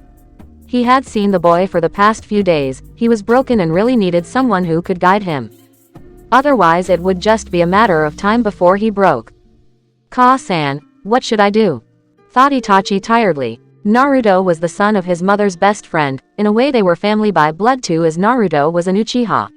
Itachi wondered what would his mother do if she was in this position. No, I have no regrets, said Itachi stoically. This surprised Naruto a little. Just how cold was this man? Before we embark on the mission, I want to make one thing clear. You will not torture Sasuke anymore, said Naruto fiercely.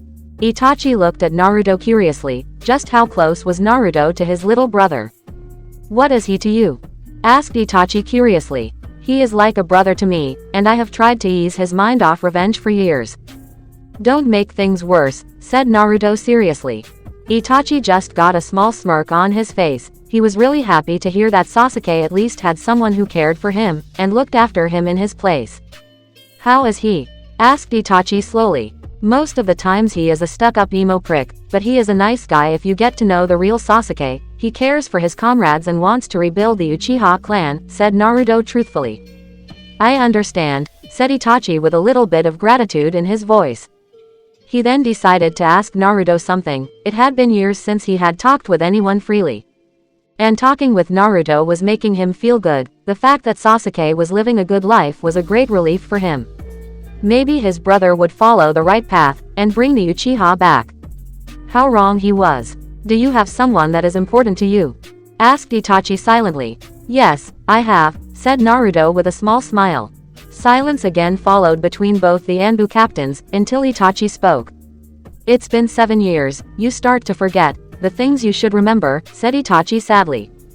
Naruto remembered the good times he spent with the rookies, the academy, Kurenai and his dates with her. It seemed like a century, and with each passing day he felt that those events never happened, while Itachi thought about his good time with Sasuke and his mother. And you can't stop remembering the things you should forget, said Itachi in a whisper. Naruto's heart broke a little. Faces of Sai, Shin, and many of his friends who were now dead flashed in front of his eyes. He could never forget them, no matter how far he ran, these faces always came in front of his eyes. The moment of their death was forever burned in his brain. For Itachi, he could not forget the moment when he killed his parents. It was the most painful thing he had to do. Itachi slowly got up and was now standing firmly. His black cloak was flying freely in the air along with his ponytail. He took out his black wolf mask and looked at it with a small smile on his face. We always had the power, but not anymore. All we have is each other, said Naruto firmly, as he got up and looked at the lake in front of them. He also took out his new Falcon Anbu mask that Nono had created for him, since his old one was destroyed during the mission. We are Anbu, fighting for something, for which we will never be remembered, said Itachi firmly. Naruto nodded, indicating he understood his point. As they would never get any praise or glory for their sacrifices, their names would vanish with the passage of time. Ninjas stand against their enemies, but Anbu haunt them, said Naruto seriously and put on his Falcon Anbu mask. He was ready, he was a ninja, he would fight for his country till his last breath no matter what happened. He would bear Kurenai's hatred and will try to ease her pain as much as he could. Listen to me, Naruto. No matter what pain we have to face, we will fight till our last breath, and no matter what obstacles we may run into, never abandon your will, and fight by my side as a shinobi of Konoha, ordered Itachi seriously. Naruto just looked at Itachi in wonder. He really was impressed with Itachi's words. Maybe having a captain like Itachi would make the mission successful. Meanwhile, Itachi was facing a great emotional turmoil. The thing he was about to do was unforgivable, but he had to do it. He had been ordered, and he knew what he was doing was the right thing. He would not let another Madara be born, and destroy Konoha. I cannot let you fall into hatred. Forgive me, thought Itachi sadly. Itachi then turned around, and Naruto's eyes widened in shock as Itachi's Mangekyo Sharingan activated in his left eye. Koto Amatsukami.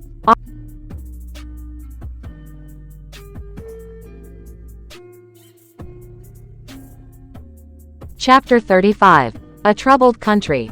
Naruto walked slowly on the road. He was wearing a black cloak and Anbu pants, his feet were covered by combat boots and his face was hidden by a blue face mask. His blonde hair was flowing freely in the cool air. He had to admit this place could become a good tourist spot. There was sea nearby, and the place he was going was the most troubled country right now. Why are we going there, Naruto? Asked Kurama seriously. Naruto had noticed something strange. He remembered talking with Kurama and Itachi yesterday, but Kurama had become a lot more quiet than before and only talked when necessary. It looked as if he was hiding something. Nah, he is too dumb to hide something, thought Naruto nonchalantly. I heard that, said Kurama irritatingly. He knew what he was doing. Sigh, okay, we are going to Wave Country, said Naruto calmly. I know that, idiot, but what purpose do that country have in this mission? Asked Kurama curiously. Wave was once a beautiful country, and its trade was prospering and it was quickly rivaling many of the tourist destination of Fire Country, said Naruto slowly. I don't get the point, said Kurama in confusion. Since Wave was becoming a big business hub, many evil businessmen came there and started exploiting Wave and its resources for their own means with the help of mercenary ninja, said Naruto gravely. They must have had some sort of army, wouldn't they? I mean, every country has an army or at least a small police force, said Kurama sharply. Wave didn't have any army, they were surrounded by sea on 3 sides, and only Fire Country shared one of their borders with them, explained Naruto briefly. So they didn't think they'd ever need an army. That's foolish, said Kurama harshly. Yes, that was their biggest blunder that led to destruction of their people, said Naruto seriously. Kurama didn't get it, they surely must have asked for help from Fire Country or Konoha. They were their neighbors. Naruto guessed what his partner was thinking and decided to explain what the Great Fire Country did. They did ask for Konoha and Fire Country's help. A bridge builder named Izuna did come to Konoha for help, said Naruto slowly. But, asked Kurama quickly, as he knew there was some catch. He was silently assassinated by Konoha shinobi on his way back home, said Naruto darkly. What? Asked Kurama in shock.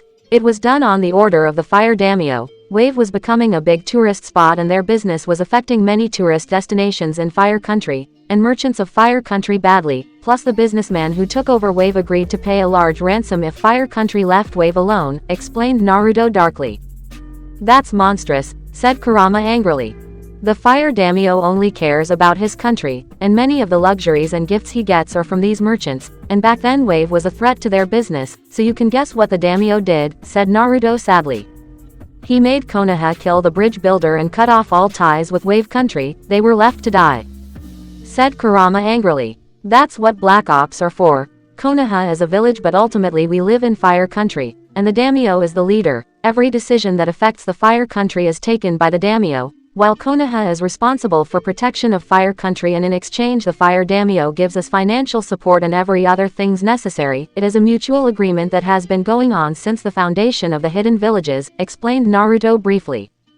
Kurama was really surprised by this. Humans were really devious creatures, and now he understood them in more detail.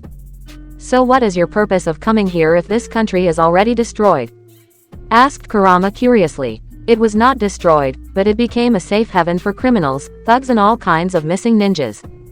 Gato Shipping Industries are the world's largest company, but now he is becoming more greedy and his eyes have now shifted to Fire Country, said Naruto briefly. Kurama just smirked. You reap what you sow. Fire Country allowed a dangerous man like Gato to act according to his will. They did gain benefit in the short run but now they were going to suffer for their mistakes. Sins of the father, hey? Said Kurama bemusedly. Yes, we have got shady reports that Gato Industries is financing the enemy and Orochimaru, and the first step of warfare is breaking an enemy's backbone. No war can be fought without money, said Naruto with a smirk. So, you are here to clean up the mess that the Daimyo created? Asked Kurama with a frown. Leaders were all assholes no matter what robes they wore. Pretty much, but it's not what you think. I'm not here to kill Gato and free Wave Country, said Naruto calmly. Then what are you here for? Asked Kurama in confusion. Naruto looked at the sea in front of him. The atmosphere was calm but he knew on the other side, there were people in misery. Gato and his army had turned this place to dust. I need to send back information on Gato's defenses. He has fortified Wave with the help of missing ninjas, thugs, and even some samurai. He has his own personal army. Even I cannot just storm in there and fight everybody. Not only it would cause more civilian casualties, but Gato would escape in the meantime, and Orochimaru would get the idea that Konoha is on his trails, before we want him to know, said Naruto seriously. Kurama was highly impressed with Naruto's tactical plan. Whatever Danzo did was inhuman, but if that man knew something, that was to make the most dangerous Black Ops soldiers. So, how are you going to get in? Asked Kurama confidently. Naruto got a smirk on his face, and channeled chakra to his feet and prepared himself. Have you forgotten who I am? Asked Naruto with a challenging tone in his voice. Kurama just sighed. His container was from the 11th Squad of Anbu Forces, and was one of the most skilled infiltration Black Ops shinobi. It was a piece of cake for him. Konoha. 3 people were sitting on top of the heads of the Hokage mountain. The sun was about to set and there were some clouds in the sky. Kurenai looked at the setting sun, and wondered what was she supposed to do now. Things had become a little quiet in the village, security had been increased to maximum and there was constant patrolling done. Almost 60% of Konoha shinobi were sent to the borders as a show of their strength. They had to show the other villages they were still strong, even after a major force of their Anbu were wiped out. She had just returned from another patrol duty with Kakashi and Anko. Life had been very tough for her these days. Many people looked at her as if she was a traitor, and now she could understand what Naruto and Anko must have felt all these years, but still the Hokage had made sure that no one harmed her or did any discrimination to her, but still there were some people that now held a grudge against her for her relationship with Naruto. "What are you thinking right now, Naruto?" thought Kurenai sadly. At first she was angry and for 4 days, she had cursed Naruto for breaking her heart. The Hokage had showed them Naruto's Chunin vest, his blood that was found from the crime site, some witness reports, and finally Naruto's letter which just said, "Goodbye." Everything was against Naruto, and his absence from the village just made the others believe that it was truly Naruto who did this genocide. Kakashi had been acting strange these days. He never read his Ika. Instead he spent most of his time at the memorial stone, and Anko had to support him these days. All these years, he had been suffering, and now he did what he wanted to do, thought Kurenai calmly. She wondered if she was in Naruto's place, what would she do? He was the son of the 4th Hokage, that man saved the village and was still considered Konoha's greatest hero. How would Naruto have felt when he came to know when his own father condemned him to a life of hell? His father was given respect, love while he got the opposite. In a way, what Naruto was doing was his path of getting his justice against all the discrimination he had to face, and Kurenai had forgave him for that. But now, everything had changed. No matter what we had between us, you are enemy of Konoha now, thought Kurenai firmly. "What are you thinking, Kurenai?" asked Anko curiously. She was sitting in between Kurenai and Kakashi. "We have to do what we are trained to do, that's all," said Kurenai stoically. Kakashi looked at Kurenai curiously. What was going on in her head? She had told she didn't hate Naruto despite his actions, but what would she do now? "What do you mean?" asked Kakashi suspiciously. "Kakashi, all of us have trained Naruto. You know his weaknesses more than anyone. I want to become strong, will you train me?" asked Kakashi seriously. "I have a bad feeling about this," thought Anko worriedly. "And why do you want to become strong? You are a Junin already?" asked Kakashi warily, but somehow he had a feeling what her answer might be. "I'll put Naruto out of his misery, I can't let him fall more," said Kurenai darkly. Naruto walked through the streets of Wave. The conditions the civilians were living in were worse than he had imagined. There were children begging for food on the streets, while he could see many women dressed as hookers trying to get more customers. Everywhere around him were missing ninjas and thugs. There were a few men who were working as laborers at the docks, while the guards were tormenting them. "This is hell," said Kurama in shock. "It is, we have to keep a low profile. There are just too many ninja around here," said Naruto seriously. He had hanged into a thug that he had just disposed off at the docks, and had suppressed his chakra to the maximum. Only an Anbu-level shinobi could have a chance of detecting him. Gato had almost made this island impenetrable. On 3 sides of the island 50 feet high walls had been built, and there were guards 24/7 on patrol duty. Now they could just blow up the walls, but Gato was a devious man, and had placed majority of the civilian houses near the walls, so if anyone tried to blow it, there would be catastrophic civilian casualties. And the commotion would either allow Gato to flee, or give his troops time to mobilize. He had sent 3 of his clones to examine watchtowers, and find out where the weapons and supplies of Gato's forces were located. His primary objective was to create a map of the enemy's territory, along with their troops' positions and the interval in which reinforcements could arrive. There was only one way to enter into the island, and that was through a small bridge that was connected to the docks. He had to use his camouflage jutsu to enter undetected. "Why are you doing this job alone? Where did Itachi went?" asked Kurama flatly. "He is currently working on another assignment," said Naruto nonchalantly, as he watched another patrol pass by. "And that is?" asked Kurama irritatingly. "He is trying to find out the base of the Sky Country Ninja. The Hokage has sent some of his Anbu to investigate, but they had not got any results, so it is up to us to find them out," explained Naruto. "And when you do find them, what will you do?" asked Kurama curiously. "We'll wipe out every single one of them. Both of us will take down Orochimaru's air support," said Naruto deviously. Kurama started to understand the entire plan now. It all made sense to him as more objectives started to come into the light. While Itachi finds out the Sky Ninja, you investigate Gato and his army, and send the information back to Konoha. In one strike you will eliminate majority of Orochimaru's supplies and his air support, said an impressed Kurama. Naruto decided to correct his partner as he got the wrong idea.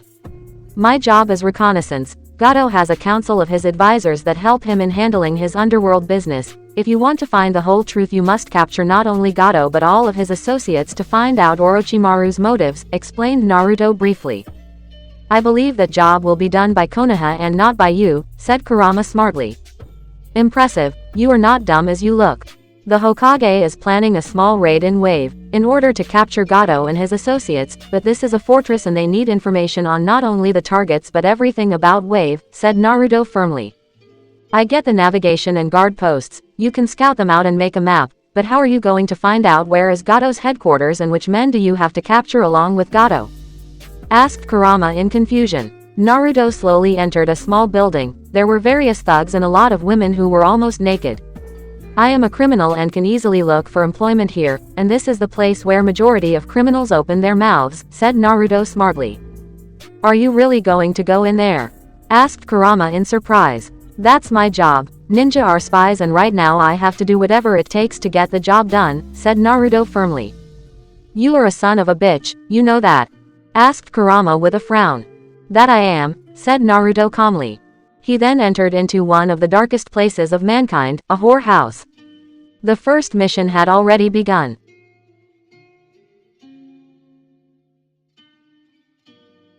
Chapter 36. Kurenai's Resolve. 4 Junins stood in a small field, all of them were in their ninja gear and had serious looks on their faces.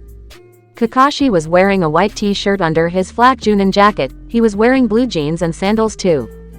But one unique thing was he had a sword strapped on his back. This was no ordinary sword.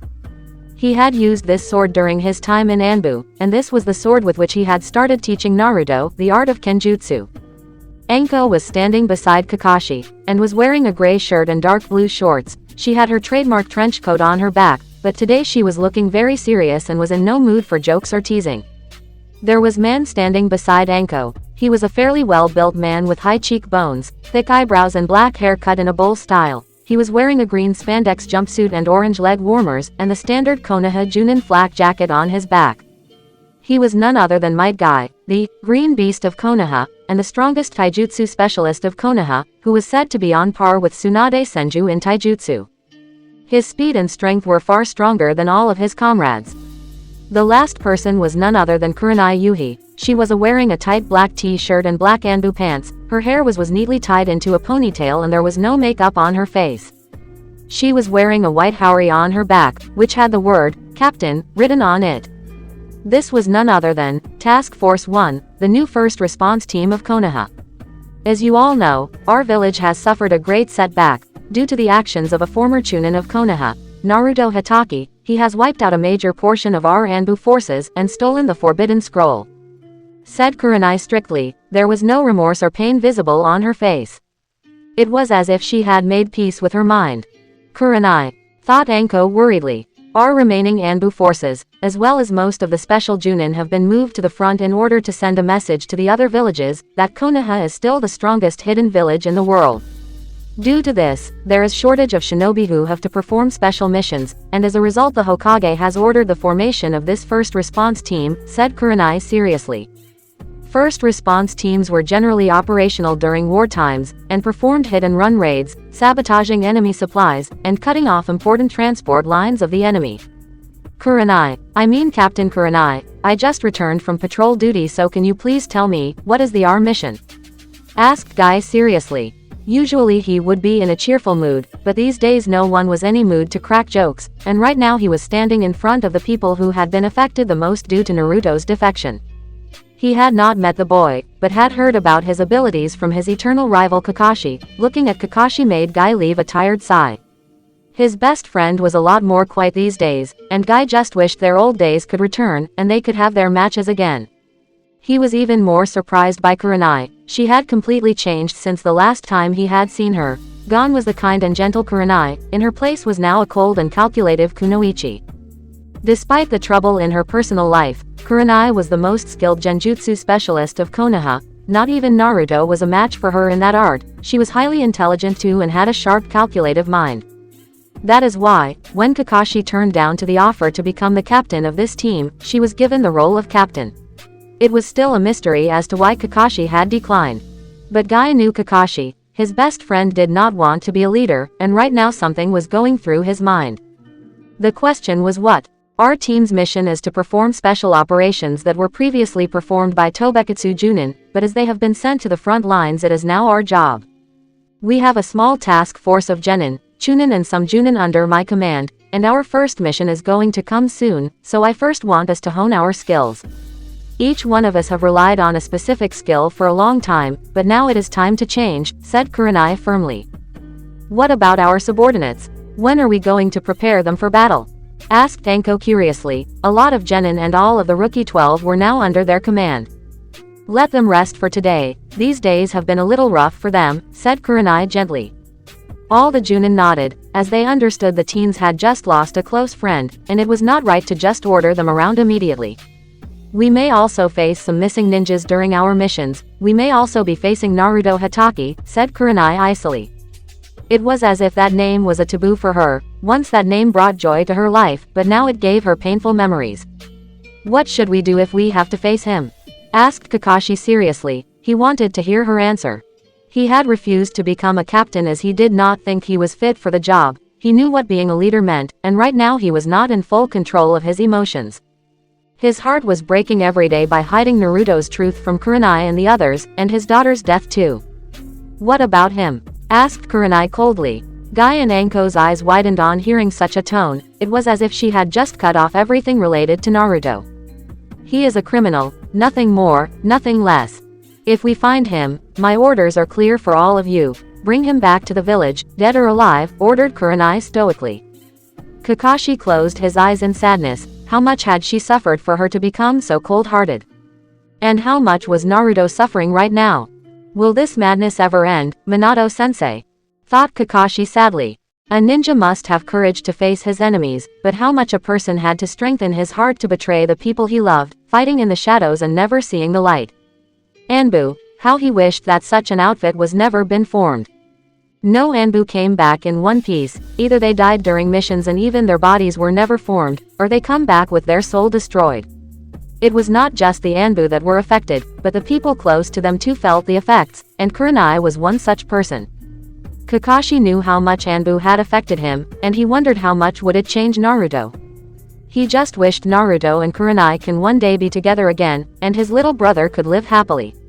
I want to become the strongest taijutsu specialist, and the same is for all of us, we have to improve our weaknesses. Our men would depend on us, we cannot show any weaknesses during a mission, so I will train all of you in genjutsu. Kakashi will give us ninjutsu lessons, while Anko and Guy will teach our unit taijutsu. I want this unit to become the strongest in Konoha, a group of soldiers on whom our people could rely on, said Kurenai passionately. Understood, we shall train our comrades from tomorrow. You are a good leader, Kurenai, said Anko with a small smile. Kurenai didn't answer and instead starting walking away. Her haori was flowing freely in the air, and Anko felt that with each step her friend was becoming more cold. Kurenai Yuhi had changed. You want to learn taijutsu as it is Naruto's weakest point. No matter how much you try to hide it, you have not forgotten him, have you? Asked Kakashi calmly. Kurenai stopped walking and looked up in the sky, and her fists clenched tightly. Yes, until I put him out of his pain, I cannot rest, Kakashi. I'll become stronger, I'll become the strongest ninja, no matter how much pain and suffering comes in my way. I won't give up and I won't let anything happen to this village, no matter who the enemy is, said Kurenai fiercely. She turned around and looked Kakashi straight in the eye, and the man understood the feelings in her heart. It was said that the eye was a mirror of a person's soul, and right now Anko, Guy and Kakashi realized Kurenai had become a true ninja. She had become a strong woman. Anko was amazed by her resolve. In a way, she knew Kurenai had become a good leader, and her desire to protect her village had become more strong. In a way, Naruto had made her a true shinobi. We will fight by your side till the end, Captain Kurenai, said Anko proudly, and saluted her friend with great respect.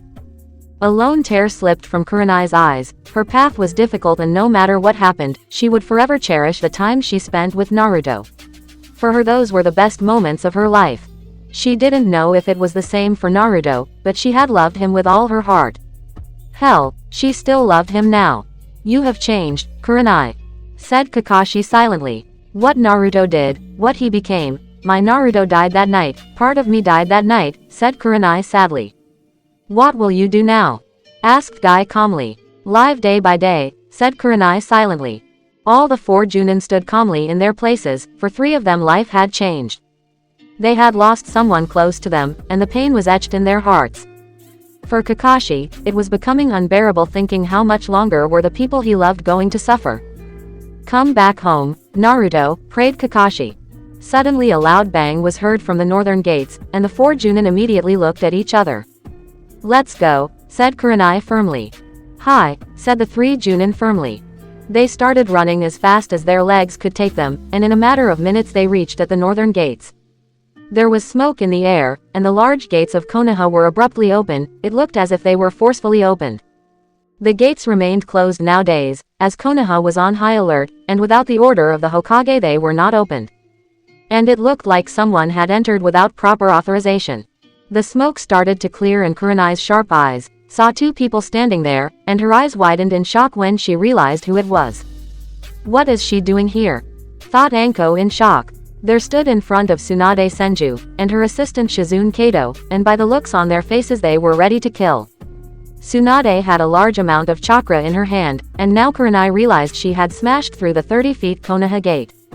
Where is Hiruzen Sarutobi? Violent coughing was heard in a small room, and the sound of wobbling footsteps was heard. Naruto rushed in the bathroom, and soon vomited a large amount of blood from his mouth. His chest was burning and every cell in his body was in pain. Shit! Cursed Naruto in pain. Kurama watched sadly, as Naruto took out a small bottle of pills from his pocket, and put one in his mouth.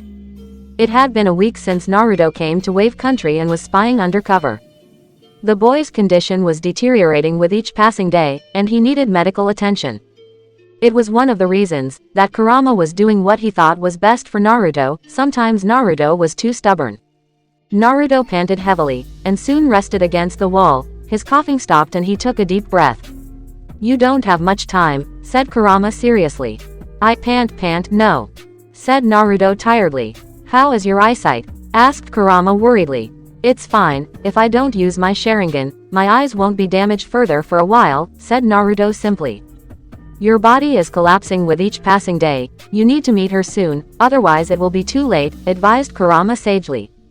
I'll meet her. Kurama, can you tell me something, said Naruto slowly, as he took deep breaths. The medicine that Nono gave him was slowly numbing the pain in his chest. Go ahead, said Kurama carefully. Naruto's breathing returned to normal, and he took a sip of water from his water bag. Can I ever go back home again? I miss her so much, said Naruto sadly as a lone tear slipped from his eyes. Kurama gave a tired sigh. This was the reason he was not telling the boy. Naruto looked tough on the outside and was doing his job, but his soul was broken and he was missing Kurenai. Yes, we will go back home together, hang in there, assured Kurama firmly. I'm not so sure about that, said Naruto calmly. Why is that? Asked Kurama curiously. I did dirty missions for the sake of my country, I betrayed the ones I loved the most. Despite being a Konoha shinobi, I killed my own comrades. What am I? Am I an enemy or an ally? Where do I stand in this world? What is my purpose? Asked Naruto quietly. Kurama just listened to the boy, and now the Biju understood what Itachi had said to him that night. Can I ever go back home? Will I ever find inner peace? Sometimes I think, I am living in a false existence, said Naruto sadly. Danger bells rang off in Kurama's mind, and he decided to stop Naruto from thinking like this. Itachi had warned him that this might happen. He had gone through the same phase and had told Kurama to watch over Naruto and keep his sanity in check. This was a problem every Black Ops soldier faced. When you lived in the darkness, you start to lose sight of yourself, and many soldiers lost their humanity due to such pressure. I'm just a dead man, ain't I? Asked Naruto with a small smirk. You talk too much, said Kurama harshly. Naruto was a little shocked by Kurama's reply. His friend was being harsh to him. You should not think about such things. Focus on your mission only, said Kurama seriously. Naruto started chuckling slowly, which turned into a full-blown laughter. What's so funny, moron? Asked Kurama irritatingly. You just sounded like Danzo. Focus only on the mission and nothing else, said Naruto mockingly in Danzo's voice. Kurama tried to hold his laugh, but couldn't control it and soon started laughing along with Naruto. Ha ha ha ha, ha. Kurama watched as Naruto's laughter soon turned into sobs, and tears started to fall from his eyes. They are all gone. All of them, Shin, Sai, Jin, Petra, Azane, they are all gone, said Naruto sadly. It's over, Naruto. It's over, said Kurama soothingly. Nothing is over. Nothing. You just cannot turn it off, screamed Naruto angrily. This is not my war, that old bastard asked me, and I'm doing what I have to do to win, but there is always some son of a bitch out there, and when I looked at the people calling me a monster, a demon, I can't take it anymore. WHO or they to protest me. WHO or they. Unless they have been me and been in my place and know what the hell they are yelling about, said Naruto hatefully. Kurama just looked at the boy sympathetically. While coming towards Wave Country, Naruto had passed through a few of the towns in Fire Country, and the people were calling him a monster, a demon and all kinds of vile crap, and the Biju knew it was hurting Naruto badly. This is a bad time for all of us, Naruto, it will pass, said Kurama comfortingly. For you, not for me. In the academy we were taught a code of honor. You watch my back, I watch yours. Where is the honor here? Yelled Naruto. You are the last of an elite group. Don't end it this way, said Kurama seriously.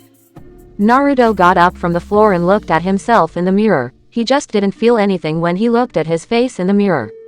I was an Anbu captain, the best student, I was responsible for my nation's security, I was in charge of 1,000,000 Ryo's equipment, and I couldn't even save one fucking friend, said Naruto loudly, and punched his right hand in the mirror, shattering it to pieces.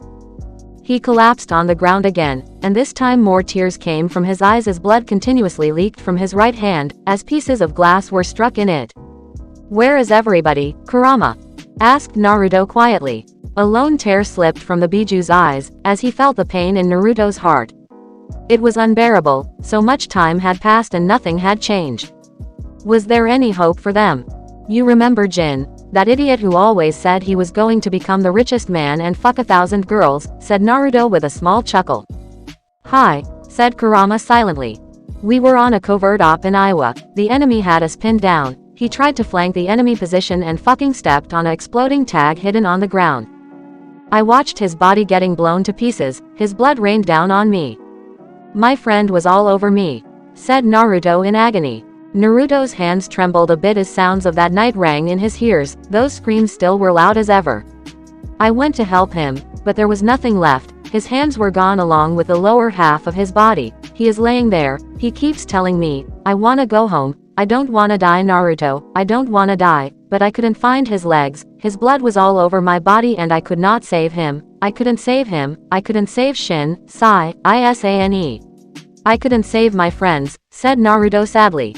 Kurama wasn't sure but he heard a person's sobs inside his mindscape, but it had been years since he had heard her voice. Sometimes I wake up, and I don't know who I am. I don't talk to anybody. Kurama heard patiently as Naruto let out his pent-up feelings, he had finally broken today. Naruto had bottled up his emotions all these years, and had controlled himself when Sai had died. Looking at the state he was in, for the first time Kurama felt he was doing the right thing, and now was not the time to break Naruto further. Listen to me, Captain Naruto, you are an Anbu, who lives or who dies is not up to you. The only thing you can do is keep on fighting and never give up, no matter how hard you get hurt, don't you fucking give up. You hear me? Said Kurama passionately. Kurama, said Naruto in shock. You have come this far, your friends gave their lives to protect Konoha, it doesn't matter if they were rude. You will fight, get your ass in line, fight, destroy your enemies and make sure no more of your friends die, is that clear? Said Kurama firmly. Naruto's hands tightened and the look in his eyes changed. Yes sir, said Naruto fiercely. Kurama sighed in relief as he was able to bring back Naruto, this time. Who's like us? Asked Kurama with a smirk. Hearing those speeches of root commanders was proving useful today. Naruto got up and looked at himself in the mirror. Damn few, and they are all dead. Chapter 37. His True Dream. Naruto slowly walked across the streets of Wave Country. The poor condition the people were living in didn't have any effect on him anymore. He knew once Gato was taken out, his army would crumble. The main factor that was making all the missing ninjas, thugs and some samurai cooperate was the money, drugs, freedom, and women that Gato was providing. If Gato was taken out, then everything would crumble, as the leadership would be destroyed. He had noticed some rebels that were trying to free Wave, and he knew once Gato's armies started to weaken, the civilians' resistance would get stronger. But he knew all of this was futile. Wave was already on the brink of destruction, it had lost all its leadership and financial power, and without help from Fire Country, even if they were able to get their country back, Wave would still be destroyed. What will happen to them? Asked Kurama curiously. It is none of my concern, but I have got word from the Hokage that the Fire Daimyo wants to take over this country, said Naruto honestly. Son of a bitch, first he helped in destroying this country, and now he wants to rule it. Asked Kurama angrily. It is selfish, but in the longer run the people of this country will prosper. Fire Country is very rich, and the trade and employment they will provide will get these people's lives back on track, explained Naruto hopefully. He too felt bad for the people of this country, and wanted to help. Before he could think further, he felt someone pulling his leg. Naruto looked down and saw a little girl with blonde hair was holding his pants. There were dark circles under her eyes and her body was very thin, indicating she had not eaten anything for quite some time. Oji-san, can you please give me some food? Asked the little girl innocently. Captain Naruto, why did you do this? A memory of a small blonde girl in Anbu gear flashed in Naruto's mind. He didn't know what was happening to him. Sometimes he would just have a small flashback, but before he could think about her, the memory vanished. Damn it, his love for Rei is far greater than we thought. Even after Koto Amatsukami, her memory has not completely vanished from his mind, thought Kurama worriedly. Naruto was brought of his thoughts, as the little girl tugged his pant again. Oji-san, please, said the girl with tears in her eyes. He was currently standing in the small market of Wave, well to be precise it sold more weapons than food and water. There were only a handful of stores around, and the food that the civilians were given was of very low quality. Naruto remembered his childhood, and knew this girl was probably an orphan or her parents were either taken slaves. What's your name? Asked Naruto kindly. Ria, said the girl with a small smile. Again that name sounded familiar, he had definitely heard it somewhere.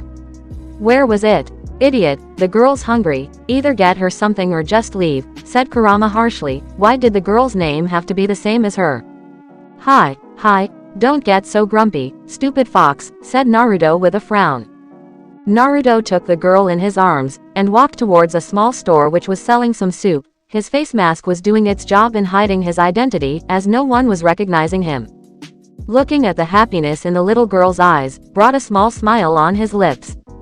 He wondered if Kakashi felt the same way, when he took him to Ichiraku's when he was a kid. Oji-san, why do you wear a mask? Asked Ria curiously. She looked so innocent that for a moment he truly believed that there was no darkness in this world. He felt a warm sensation in his heart.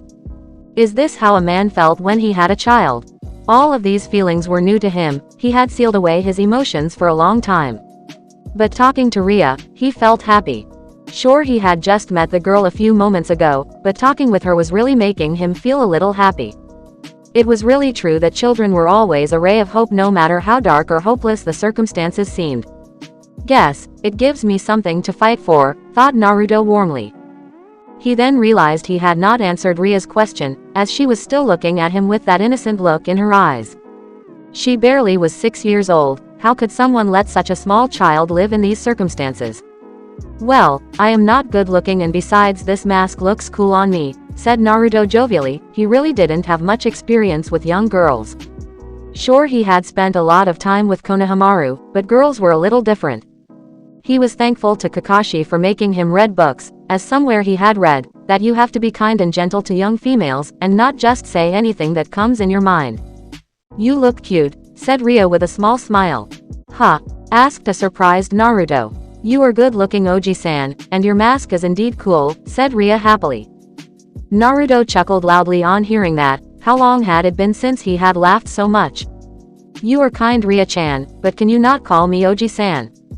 It makes me feel a little old, said Naruto kindly. Ria also laughed on hearing Naruto's request. Somehow this person was making her feel happy. Can I call you Ni-chan? Asked Ria hesitantly. Hi, said Naruto with a small smile. Kurama was really happy on seeing Naruto so relaxed and a little happy near this girl. Guess, he has not lost his humanity completely yet. Hang in there, we'll get through this, thought Kurama seriously. But then he noticed something that was suspicious. Naruto was not suppressing all his chakra. What was he up to? Because Kurama sensed two people were closely following him from the shadows. No need to panic, I know, said Naruto calmly.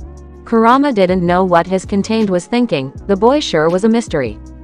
Even when he was with Ria, Kurama had seen Naruto was closely observing the number of enemies around, and what type of weapons were in wave.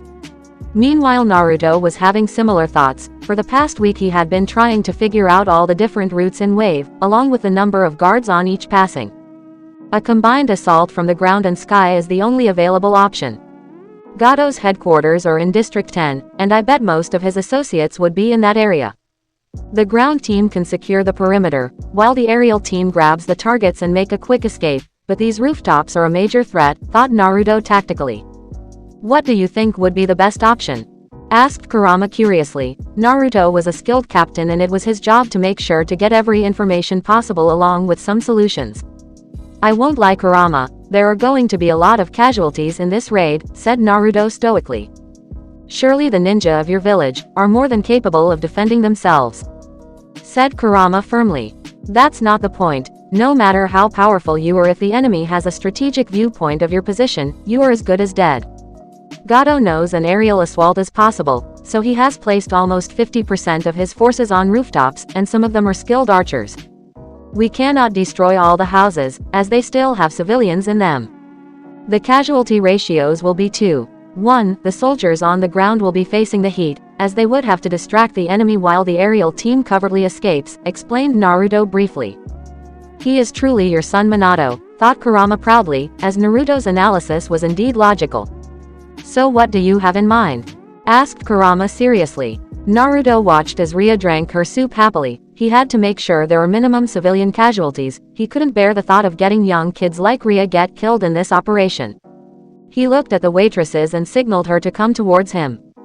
How may I help you? Asked a young brown-haired girl. Ria-chan, would you like to eat another bowl? Asked Naruto happily. The girl hugged him tightly, as a few tears slipped from her eyes as Naruto patted her head gently. The waitresses decided to ask Naruto something. Excuse me, do you know this girl? I mean, I have seen her staying on the streets, said the waitress hesitantly. Does it matter? She was hungry, and I wanted to help her. And no, I'm not like those animals, said Naruto dangerously. It was true that some thugs did lure young girls like Ria, by offering them food, and did things that were unforgivable and inhuman. Why are you so generous to her? Asked the waitress curiously. She had not seen a man like Naruto in a long time. She had observed this young blonde boy since past few days. He would just roam around and sometimes he used to feed young orphan children. From his attire and from the way he walked, she knew he was probably a ninja or a samurai, but nobody helped young children like Ria. I'm at the end of my life. It is a good thing to be generous, said Naruto calmly. Oh, I'm sorry, I didn't, said the waitress quickly as she realized the situation. It's no problem Akira-san. I have lived a good life, said Naruto with a smile, as he saw Ria drinking her soup without a care in the world. He wondered if the children in Konoha and every ninja village were like Ria. If they were, then what was the point of waging wars against each other, and spilling unnecessary blood? War brought nothing but pain, misery and sorrow. Only the dead have ever seen the end of war. Those who survive are forever entrapped in an endless cycle of guilt or revenge, and it gives birth to broken soldiers like Naruto. He had a dream of stopping such futile wars someday. You know my name? Asked Akira in shock. Naruto just explained to her that he had heard some people call her name, that was why he knew it. Ria-chan, it's time for me to go, said Naruto calmly. The little girl stopped eating and now had a sad look on her face, and Akira could feel this girl really did not want to be alone. You are leaving me? Asked Ria sadly. I have some work to do, but I promise I'll meet you again, said Naruto gently and gave Ria a soft kiss on the cheek.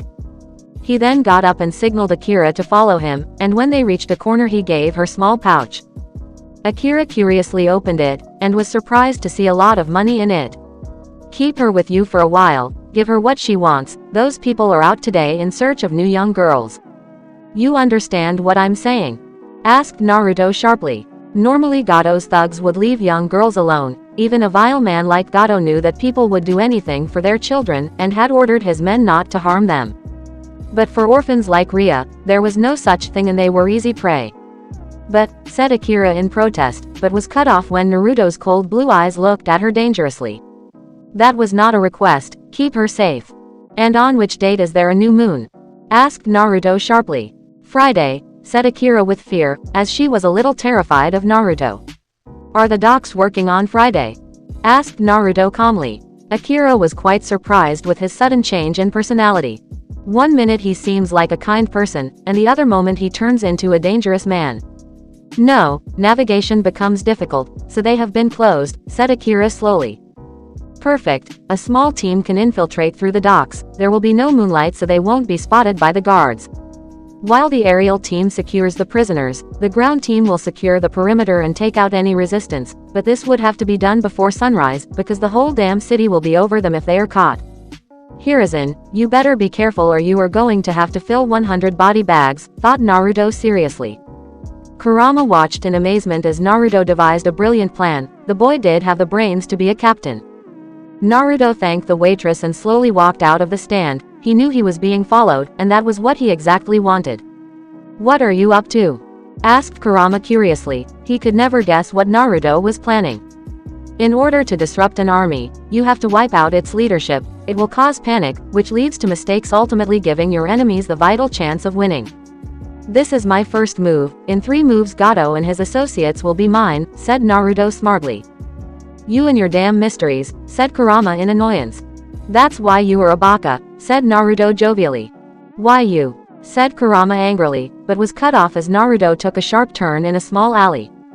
2 figures landed behind Naruto, and Kurama instantly realized they were ninja, and guessing from their chakra, they were high Chunin level ninja. You come with us now, commanded a short brown-haired man. He had a gauntlet on his left arm, which had a chain coming out of it. His face was covered by a red breather. The other ninja also had similar brown hair, and a gauntlet on his right arm, which surprisingly had a chain coming out of it. So, it only took the demon brothers a week to feel my presence. Pathetic, said Naruto in disgust. Why you? Said Mizu, and ran off to finish this missing ninja. However, Gozu's eyes widened in shock, as he realized who this person was. How could he miss those golden blonde hair? Mizu, stop, said Gozu loudly in fear. However, Mizu was enraged and rushed towards his opponent. How dare this man mocked him and his brother? He wrapped his chain all over his opponent's body, and an evil smile came on his face. Die. The chain snapped, and to Mizu's horror, instead of his opponent being ripped to shreds, it was his own body that got torn to pieces, and he fell dead on the ground. He never even got a chance to scream. Gozu watched in horror, as his younger brother's blood splashed on his face. His brother was dead in a flash, and he never even saw Naruto move. Bastard! Screamed Gozu in agony, but before he could move he felt a chill run down his spine as a kunai was pointed on his neck. Listen to me carefully. Go to your boss and tell him I want to fight him, or else I'll kill Haku, said Naruto icily. Gozu's eyes widened on hearing that. He was working for an S-rank missing nin, Zabuza Mamachi. Zabuza was the head of Wave's army, and was Gato's personal bodyguard too. Zabuza was once a part of the fierce 7 ninja swordsmen of Kiri. His skills in kenjutsu and water ninjutsu were unparalleled. He was also a master in the art of silent killing. But that man had one weakness. He cared a little about his student Haku, whom he had adopted a few years back. The fact that Haku was missing since a few days, was the reason Zabuza had ordered him and his now deceased brother Mizu to find her kidnapper, and it seemed Gozu had found a terrifying answer. Zabuza won't come, said Gozu hesitantly. He had a feeling that Zabuza would just discard Haku. The man had told them he was searching for Haku, as she was a useful tool to him, nothing more, nothing less. But now as the enemy had captured her, she was no longer useful. Then I'll send her body to you in little pieces, and I will destroy each and every weapons catches. How's that sound? I'll start with the one in District 3, where a lot of expensive swords, drugs, and many more invaluable things are there, Gozu asked Naruto with a devious smirk. You, said Gozu, but was cut off, as Naruto pierced his kunai straight through the left side of his stomach, and he coughed up a lot of blood. Gozu collapsed on the ground, and tried to stop the blood coming out of his body with the help of his hands. Why? Asked Gozu in pain. To test the limits of my own abilities. I want to kill everyone who has power, and the Demon of the Mist sounds like a good choice. Go, run and tell Zabuza to fight me with the same hatred that I have, said Naruto darkly. Naruto didn't leak any ki, but Gozu shit his pants when he saw the cold blue eyes of Naruto. He saw his own death in those eyes. I have to get out here, thought Gozu in terror. Oh, and do clean that mess over there. I don't like filthy dirt on the ground, said Naruto distastefully, and pointed to Mizu's body pieces that were lying on the ground. Gozu was indeed fearful, but nobody insulted his brother, and no matter what happened he would not let a monster like Naruto to say such things. You can kill me, but remember this, you will die a horrible death, you will die all alone, all your dreams, your hopes will shatter just like Mizu's and every other person you killed. Naruto Hatake, you will die in front of the person you cared about the most, said Gozu angrily. Naruto's eyes widened in shock, as Gozu's words hit deep in his heart, and somewhere his soul knew that was probably the truth. He slashed his sword clean through Gozu's chest, and the man fell flat on the ground, as a pool of blood surrounded his body, but Gozu was still alive. Shut up, said Naruto slowly. Naruto, thought Kurama worriedly. Naruto slowly started walking away, leaving a half-alive Gozu, and the dead body of Mizu behind. His mind was still preoccupied with what he had just heard. Naruto, why didn't you kill him? Asked Kurama quickly. He will serve his purpose, and Zabuza will come and then my plan will start, said Naruto firmly. What is your plan? Asked Kurama curiously. By eliminating Zabuza and his group, I'll become Gato's personal bodyguard as well as the head of Wave's army, and in this way I can get more intel, that will save lives of many Konoha shinobi, said Naruto stoically. You are willing to become Gato's personal dog? Asked Kurama angrily. He could not believe that Naruto would be willing to go this far.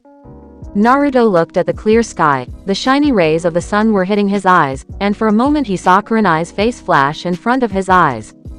I still don't get it, why are you sacrificing so much? Why are you enduring so much pain? I know somewhere in your heart, you dislike Konoha a little, even Shin would understand, if you cannot go any further, why? Asked Kurama firmly. Because I promised her, said Naruto slowly.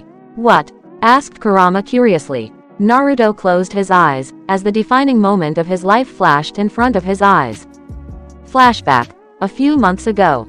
Two people were currently standing in Konoha's graveyard, where the fallen shinobi were buried. Kurenai was kneeling in front of a grave and had laid flowers on it. Tears were freely falling from her eyes, and her heart was breaking on reading the name on the grave. Jashiro Yuhi. A proud father and a devoted shinobi. Naruto stood behind Kurenai, and his heart broke when he saw her like this.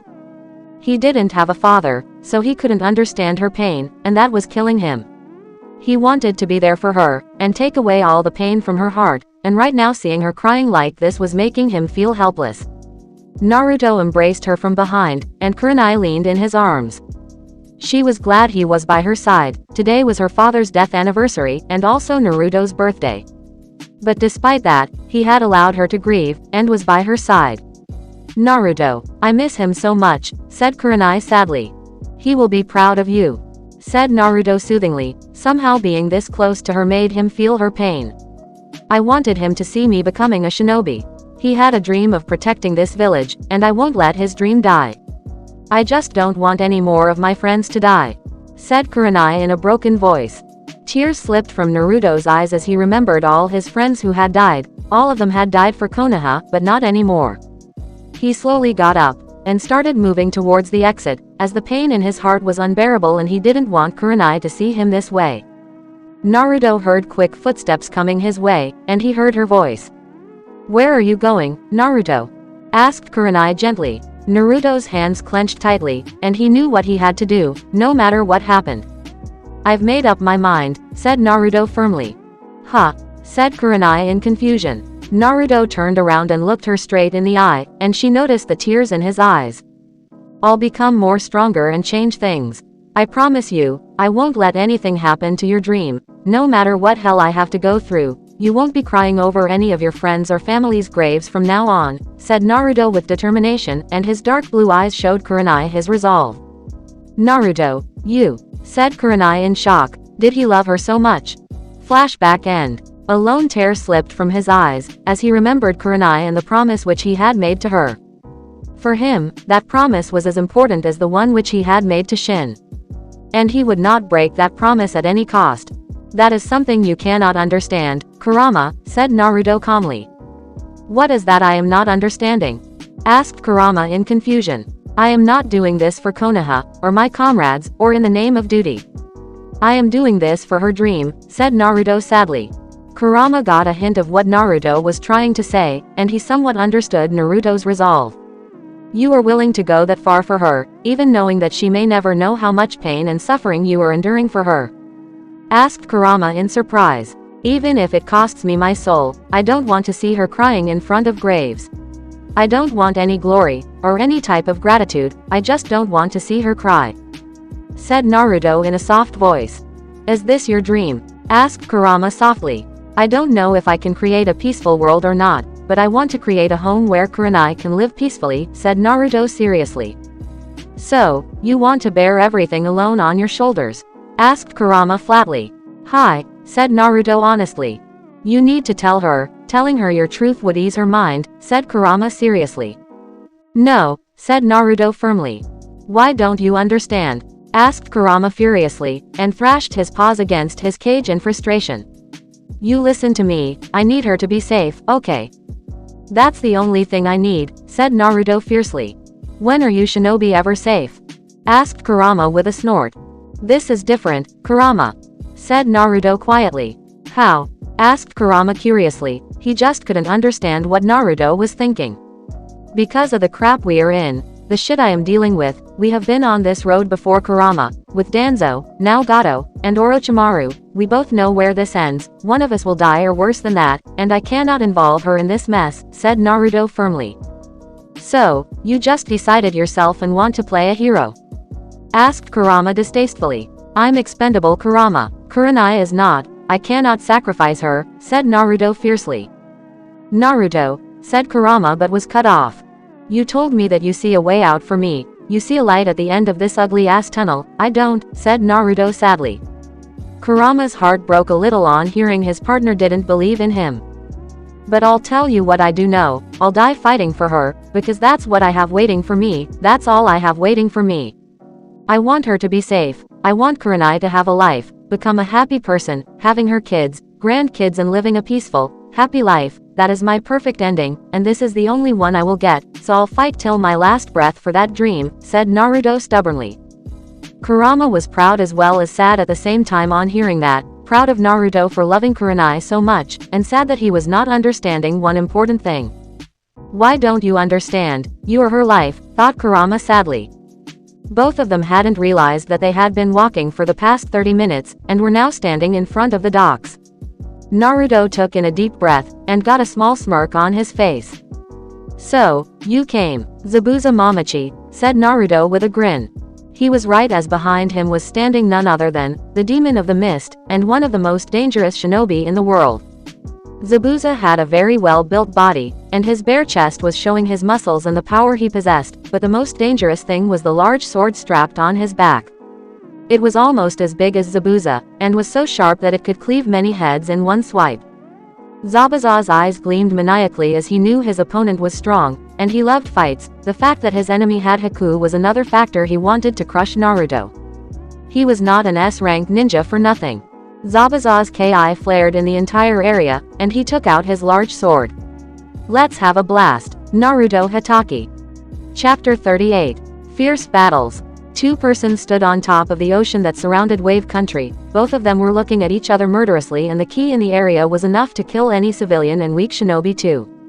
The workers at the docks had already ran away on seeing Zabuza. That man was a monster and nobody in their right mind would like to fight. The demon of the mist. The people of Wave had seen how brutally Zabuza killed those who opposed Gato. He didn't even hesitate in killing women. Naruto was looking at Zabuza cautiously. His opponent had fought against the Yondaime Mizukage and had survived. The fact that Yagura had been the Jinchuriki of the Three Tails was proof enough of Zabuza's strength, and Naruto felt the power of Zabuza's chakra.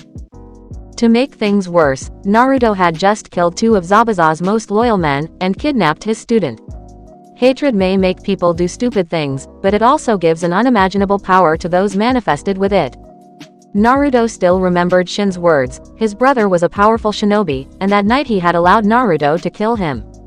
If Shin had fought with all his strength, then Naruto knew he would be dead today. His brother had something that was one of the most deadliest things in the world. Zabuza unsheathed his large sword, and Naruto instantly recognized it as Kubikiribocho, the largest and one of the most dangerous swords in the world. Naruto immediately became alert, and his right hand was now resting upon the hilt of sword. At any moment the battle could begin, and he had to stay sharp or he was dead. "Are you afraid?" asked Zabuza mockingly. He was a little disappointed due to Naruto's so careful attitude. Zabuza was a man who loved battles, and what was the point if you were just going to be on the defense? Attack your enemy, enjoy the battles, kill, maim. This was his motto. Naruto looked at the man calmly. He wasn't affected by Zabuza's jab. In fact, Zabuza was right. "Yes, I'm afraid of battles," said Naruto honestly, and this time Zabuza was truly shocked for a moment, until he got angry. "You afraid of battles? Don't mock me. You killed so many Anbu of your village, and you are afraid of battles." "Pathetic," said Zabuza angrily, and his chakra flared murderously. "It is true I killed them, and that was for a purpose, but the most important thing for a shinobi is not power," said Naruto patiently. "Cut the act. Where is Haku?" asked Zabuza sternly, and pointed his sword at Naruto. "She is safe for now, but I cannot guarantee. If she will be safe in the future," said Naruto mysteriously. "Bastard, give her back. Your fight is with me, but then again we shinobi are known to be devious," said Zabuza confidently. Naruto removed his hand from the hilt of his sword, and was now looking at Zabuza curiously. He didn't think that a man like Zabuza would care about someone, less a teenage girl. But then again, this world is full of lies and deception. "Perhaps there is more to you than I know," Zabuza, thought Naruto curiously. "You think you can kill me?" asked Naruto confidently. He really liked to mess with his opponent's head. This time the creepy laugh which he heard from Zabuza was enough to make him realize that something was wrong. He acted on his instincts and back flipped away on the water surface. And Naruto's assumptions were proved true, as a flash of lightning struck on the spot where he was standing a few moments ago. Zabuza started chuckling madly on seeing Naruto's surprised face. His plan had worked. "Do you think I am stupid enough to fight you alone? You may be young, but you are tough. Maybe I cannot defeat you alone, but," said Zabuza mysteriously. "Both of us can kill you together," said a new mysterious voice. Naruto looked at his right, and this time his eyes truly widened in shock and a little fear, as he realized who was standing in front of him. It was none other than Raiga Kurosaki, another ninja swordsman of the mist. Raiga was once an Anbu captain of Kiri, and had worked alongside Zabuza. The fact that the man was an A-rank missing nin, bordering S-rank was a huge blow to Naruto. "Balls," said Naruto irritatingly, his plan had just been shot to shit. He had no idea that Raiga was working alongside Zabuza, but now it made sense how Zabuza survived against Yagura. Two swordsmen of such caliber could easily take on a cage and fight with him. "Damn it, Naruto, you have the worst luck in this world. Fighting an S-rank ninja is one thing, but fighting against two S-rank ninja is suicide, and you are not in your best condition either," said Kurama angrily. It was true that Naruto was now a little nervous. Raiga and Zabuza's tag team was the worst possible scenario for him. The fact he could not use his Sharingan, and Kurama's chakra in his condition had decreased his chances of surviving this battle by 50%. "Calm down, think about a plan," thought Naruto seriously. He looked at Zabuza's sword. He knew the man was skilled in water ninjutsu and taijutsu. With his sword, he could give Naruto a tough fight. Naruto then looked at Raiga. He had an idea about the swords that man was holding in his hands. Those slim, double-edged swords were none other than Kiba blades. They were the sharpest blades in the world. One hit was enough to kill an opponent. Those blades also controlled lightning. "Zabuza, you promised me a good opponent, and now I can finally make a grave for this boy. Don't worry, I'll make your funeral memorable," said Raiga manically, and prepared himself for battle. He's insane, thought Naruto with a sweat drop. Graves. Who the fuck thought about them? I know Hatake, how strong you are. It wouldn't be fair if I fought you alone, so let's even the odds, said Zabuza with an evil smirk. But to Raiga and Zabuza's shock, Naruto started chuckling, which slowly turned into a full-blown maniacal laughter. "Let's go," said Naruto darkly. Before Zabuza could think further, Naruto performed hand seals which were so fast that Zabuzas couldn't even see them. Kaden Hosenka no Jutsu Phoenix Sage Fire Technique. Dozens of fireballs shot out of Naruto's mouth and headed straight for Zabuza and Raiga, but both the swordsmen didn't even seem alarmed, and to Naruto's surprise both of them blocked all the fireballs with their swords. The fireballs impacted with the swords, and were now burning on them. "Do you think a pathetic attack like that could hurt us?" asked Raiga furiously. But the green-haired man's eyes widened in surprise when he saw Naruto performing the ram hand seal, and immediately the fireballs on their swords blasted with a loud bang. Smoke covered the area, but Naruto had to jump in the air as Zabuza came out of the smoke and swiped his large sword straight at his head, and by the looks on the man's face, he was furious. Zabuza had a few burn marks on his hands, and his sword had black markings at some places. Naruto had to admit these swords were real tough. "Above you," warned Kurama quickly. Naruto looked up, and to his shock Raiga was above him and both of his swords had already formed a very large ball of lightning between them. "Oh shit! Raikyu, lightning ball!" yelled Raiga angrily. The ball of lightning shot straight for Naruto, and the blonde's eyes widened in shock, and he immediately shunshined away from the lightning ball. He missed the impact which the attack created on the water surface. Naruto appeared in front of Zabuza and slashed his sword horizontally across Zabuza's chest, but the man easily blocked the incoming attack with his sword, but Naruto quickly disappeared in a flock of crows. "Genjutsu," thought an alarmed Zabuza.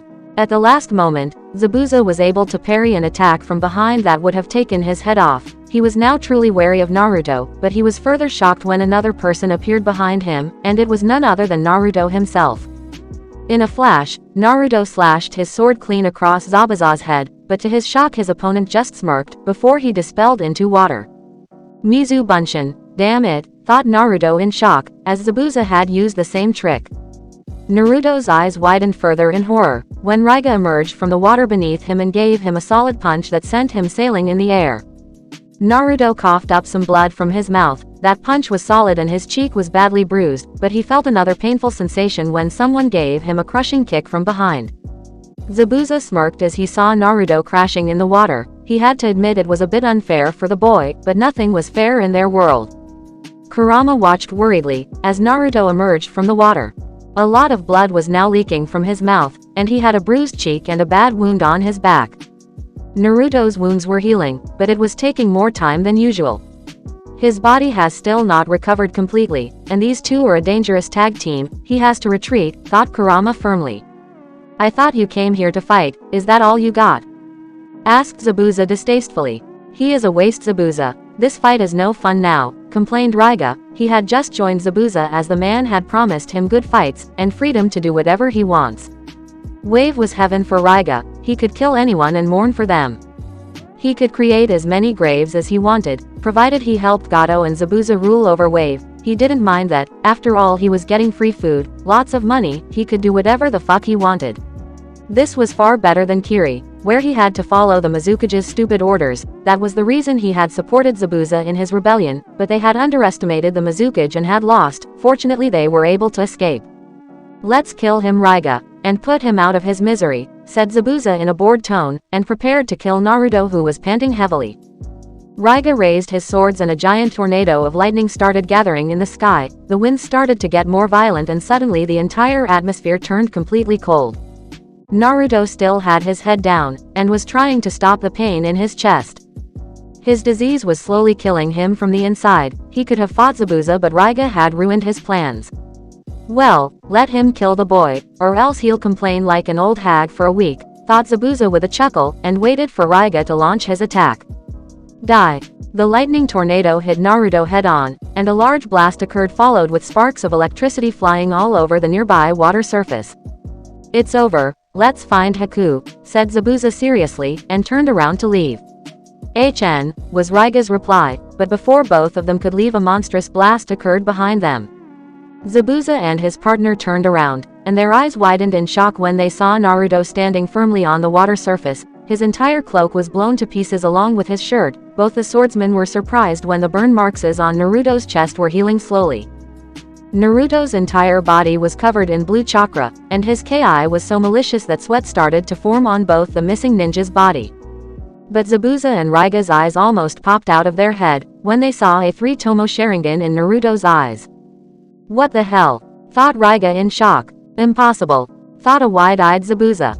Naruto was looking at his body with a rather curious look on his face, which seemed to baffle both Zabuza and Raiga to the core. Too much chakra, said Naruto curiously. He had a small smile on his face. He is enjoying this battle. He can handle so much pain and still fight. Kushina, you gave birth to a monster, thought Kurama in awe.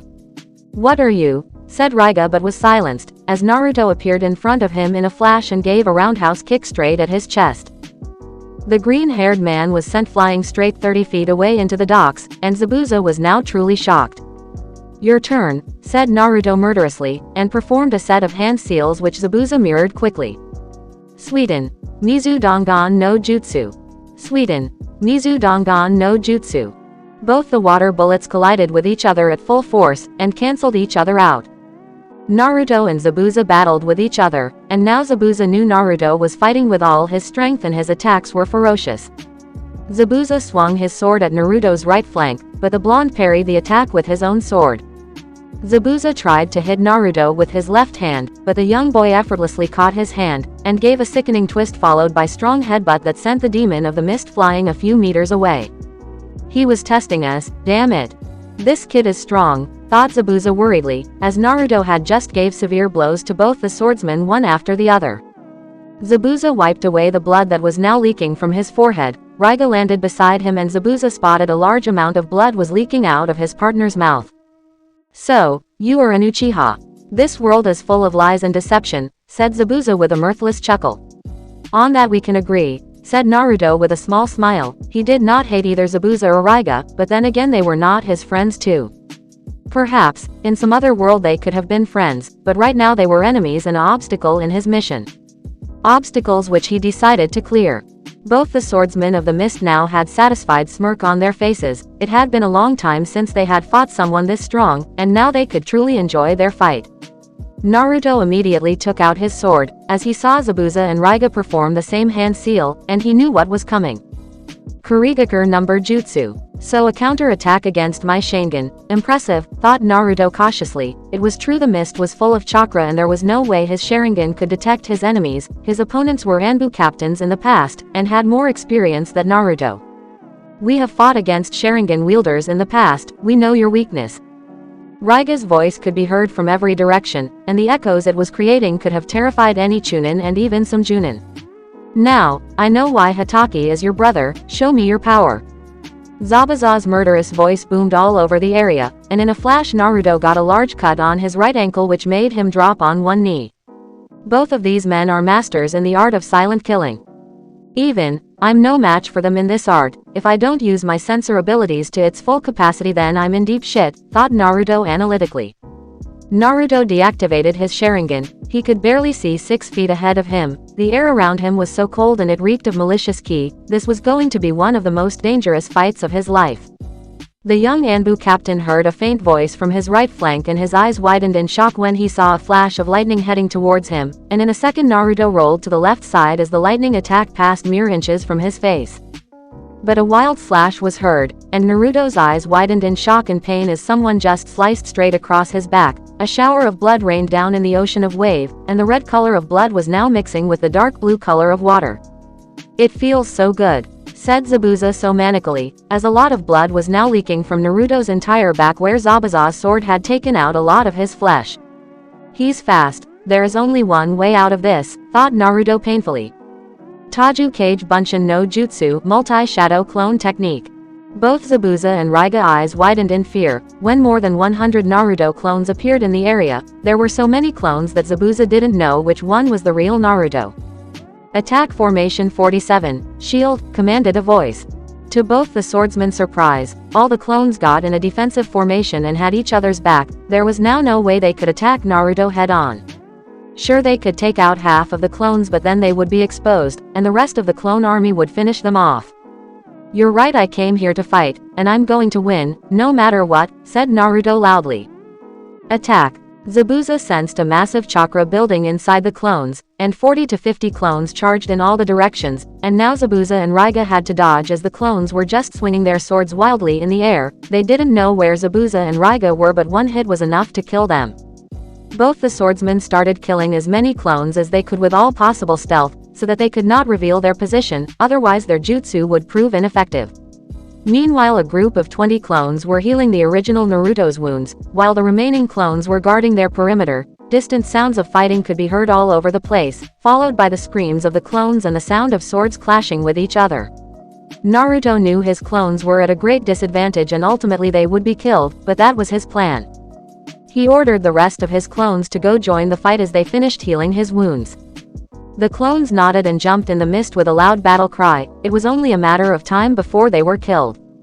Naruto's wounds were fully healed, but more importantly, with the death of each of his clone, he was able to understand the way Zabuza and Raiga were using the mist, and now he had a rough idea of where his opponents were. You used your clones as decoys, and bought yourself some time to heal your wounds, and now you have a rough idea of where your opponents are. A good strategy, said Kurama proudly, and Naruto just nodded. But he had to admit, creating that many clones had put a large dent in his chakra reserves, but it was worth it. As the last clone's memory came flooding to Naruto, he jumped towards the southeast direction and performed a set of hand seals, and gathered a large amount of chakra in his lungs. Fuden Daitapa, wind release. Great breakthrough jutsu. A devastating wind attack was released from Naruto's mouth, and after a few seconds 2 cries were heard as the attack hit their targets perfectly as Naruto had predicted. The mist started dissipating, and this surprised Kurama a bit. What did you do? Asked Kurama curiously. Kurigakure number jutsu is dependent on the amount of chakra the user puts in it. There is only one way to escape from this jutsu, by hitting its users, which would disrupt the chakra needed and the jutsu would vanish, explained Naruto briefly. Kurama gave a firm nod, and now Naruto's strategy made complete sense. He never allowed his opponents to realize his move and struck quickly. Naruto's vision cleared, and now he could see Zabuza and Raiga beside each other. They were on their knees and had large cuts all across their bodies, and blood was leaking from their muscles like a river. The clones had put a good fight, and Naruto's last wind attack had caused his opponents some serious injuries. You are good, kid, said Zabuza with a dark chuckle. But not good enough to take both of us down, said Raiga confidently. He then performed a set of hand seals quickly. Sweden. Mizorapa, water style. Violent water wave. Zabuza saw Raiga executing his attack, and performed his own set of hand seals at lightning fast speed, and fired his attack. Sweden. Suiryuden no Jutsu, water style. Water dragon bullet technique. A large water dragon combined was formed by Zabuza, which combined with the tidal wave that Raiga had formed. Both the attacks had now taken shape of a violent dragon that was riding on top of a 50 feet tidal wave of water. Shit, this is bad, thought Kurama quickly. However, he was quite surprised when Naruto looked at the attack that was heading towards him with an interesting look on his face. Wow, this seems like a cool move, maybe I should try to learn it too, said Naruto thoughtfully. What the fuck? Thought a wide-eyed Kurama, were all Uchiha stupid or something? Because right now any man would try to do something when such an attack was heading their way. You dumbass, attack quickly or get the hell out of its way. Shouted Kurama furiously. Naruto was enjoying this. Oh, you are no fun, stupid fox. Said Naruto with a frown, but Kurama just growled more angrily, which earned him a fine from Naruto, who then performed a quick set of hand seals. Kaden Kekai Hidokuro no Tate, Fire Barrier, Fire Skull Shield Jutsu. A monstrous flame of fire was released from Naruto's mouth, which slowly surrounded him, and had now taken a form of a small skeleton-like structure, and collided head-on with the water attack, forming mist all over the area. A new jutsu, thought Kurama curiously. Raiga was confident his attack had taken out Naruto. Because of it, he was not ready for the incoming attack as Naruto emerged from the mist, and gave a quick punch to his right cheek followed by a sharp kick on his chest, but what happened next would forever shock the green-haired man. A large amount of chakra was in Naruto's hands, and in a flash he hit Raiga straight across his chest. Sokatsu, dual bone attack. Raiga's eyes widened in pain and horror, as he felt all of his ribs getting smashed to small bits. The pain was so unbearable that Raiga couldn't even scream and was sent flying in the water with a loud bang. What the hell? Said Zabuza in horror. Was that shit? Asked Kurama in shock. Naruto gave Zabuza a murderous look, and now Zabuza was truly terrified of this boy, even he had heard the cracking noise of Raiga's ribs getting smashed with that attack. Just because I am dying does not mean I won't improve my skills. That attack was not perfect, I still have to improve, said Naruto darkly. Naruto, you improved your taijutsu? Asked Kurama in surprise. I read the Forbidden Scroll, and found out about this attack, but still this was just half of its power, clarified Naruto honestly. Kurama was baffled on hearing this. He didn't even want to think about what a fully powered dual bone attack would do, but that jutsu didn't come without a cost, as he saw a lot of blood was now leaking out of Naruto's hands as his muscles were badly damaged due to the force of the attack. I'll have to use my trump card right now, thought Zabuza in fear. Naruto and Zabuza both heard some sound from their right, and in a flash Raiga jumped out of the water, and he looked pissed. I am gonna kill you, yelled Raiga murderously, but immediately coughed up a lot of blood. Amazing, he is still standing? Asked Naruto in shock. He was sure Raiga was dead. He is putting all his energy in this attack, he is going to fight till his last breath, said Kurama truthfully, and Naruto's respect for that man increased a bit. Zabuza took out his huge sword and now pointed it straight at Naruto, and Naruto realized something bad was going to happen.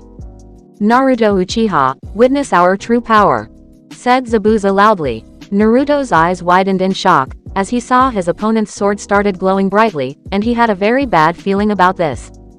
Bankai. Bankai. Those two words were like a kick to the nuts, and Naruto watched in shock as his opponent's sword started to change. Raiga's sword was sparkling with electricity while a large amount of water was forming around Zabuza's blade, and was shrinking its size. Destroy Kubokiribocho, said Zabuza loudly, and a large amount of water gathered around his sword, and rose him up in the air. Flash Kiba, commanded Raiga with all his strength, and his entire body was now surrounded by a large lightning skeleton skull. So this is the true power of the 7 ninja swordsmen of the mist, amazing, thought a fascinated Kurama. Naruto's head was bowed down, and his blonde hair was shadowing his eyes. He was currently looking at only one thing, he was not even fazed by seeing Zabuza and Raiga's true power. Only one thought was running through his mind, guilt. He had promised to himself that he wouldn't use this power ever, but right now in his conditions he had no choice. Using his Mangekyo and Kurama's chakra was out of option.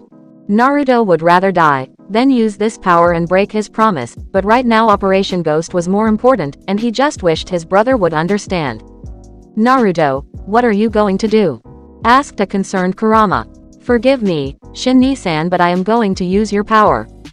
A huge explosion of chakra occurred that startled Zabuza, Raiga, and even Kurama. They couldn't even believe what they were seeing.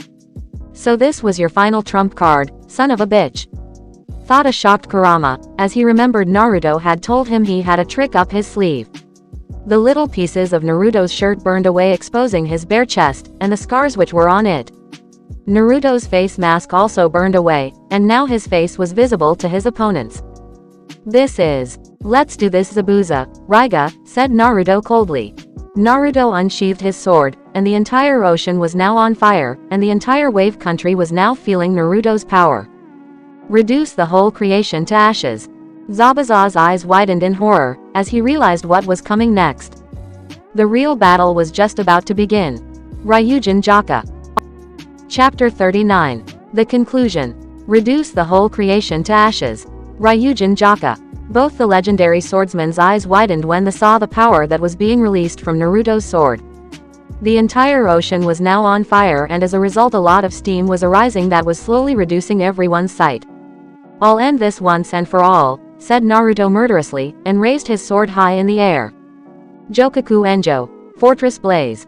Zabuza and Raiga quickly jumped away, as all around them flames started rising, and in a few seconds they were now surrounded by flames from all sides. The flames even extended up to 50 feet in the air and even beneath the water itself.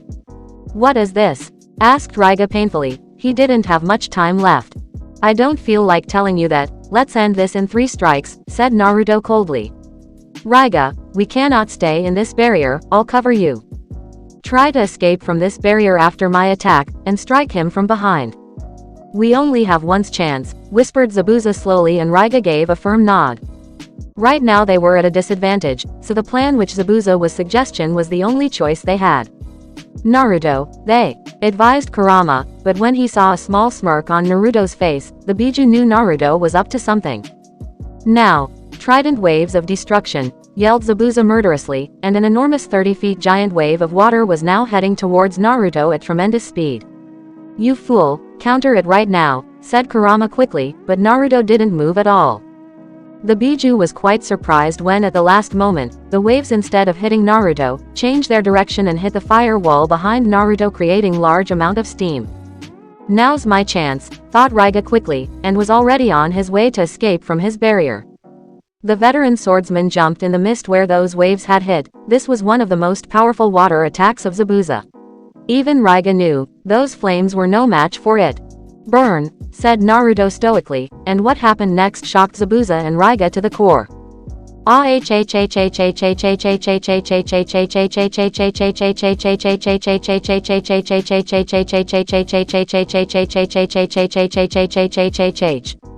The entire mist disappeared as the fire wall behind Naruto burned more brightly, and to Zabuza's horror there in the center of those flames was Raiga himself. The demon of the mist was shocked like hell, as he watched Raiga's entire body being turned to ashes which disappeared in the water instantly. Strike one complete, said Naruto victoriously, and was now looking at Zabuza as if he was his prey. Impossible, those flames shouldn't be standing after my powerful water attack, said Zabuza in disbelief, this boy. No, this monster had just taken out one of the most powerful men in history with his sword. Raiga Kurosaki was now dead, and he was killed in such a way that nothing of him was left. Even his legendary blades Kiba were destroyed in those flames. Just what the hell was this boy? You don't get it, do you? This is the most powerful sword of this world. You thought you could sneak up behind me and finish me off. A sound strategy but just not enough to defeat this sword, explained Naruto briefly. Where the hell did you find this sword? Asked Zabuza angrily. Why did the boy have such a powerful weapon? His chances of winning were even less after Raiga's death, and this pissed him off. It was a sword which I took from my best friend, you can even call him my big brother. It was a shame that I had to kill him, said Naruto arrogantly, and the little fear on Zabuza's face was a proof that he was successful in scaring his opponent a little. I need to hit him with everything I've got, thought Zabuza firmly, and gathered all the chakra he had left for a final attack. Naruto sensed a massive amount of chakra being used, and he quickly brought his sword forward in order to defend himself. Kasuketa number Kami, god of waterfall. Naruto was quite shocked when he saw large waves rising from every direction in the sea, and were rushing towards him quickly. This was no ordinary attack, his enemy was about to unleash his most powerful technique. He wants to take me out with him, thought a surprised Naruto, and he also increased the power of his sword. Strike 2. Taimatsu, said Naruto quickly. A large dragon of fire was now formed around Naruto's sword, and in a flash Naruto jumped high in the air, and swinged his sword wildly in every direction. The giant fire dragon unleashed a sea of flames that collided with the waves of water with great force. The heat generated from the colliding of the attacks was so powerful that many parts of Naruto's skin were burnt badly. I still cannot control the power of this sword to its full extent. How could Ni-san use its second stage? I can't even properly use its first stage for more than a few minutes, thought Naruto tiredly. His body was at its limit and he didn't have much strength left. Fighting against one swordsman of the mist was lethal, but fighting against two of them was suicide. If not for this sword, Naruto knew his chances of winning were quite low. Shit, thought Naruto painfully, as he felt a violent punch being hit straight on his chest. The attack was so powerful that Naruto was sent sailing a few meters away, until he crashed in the water. In the next moment, he started coughing violently, and blood started to leak out of his mouth like a river. No told you that there is no way you can fight such a dangerous battle. You must retreat. Zabuza is not going down so easily, advised Kurama, as he saw his container's condition deteriorating with each passing second.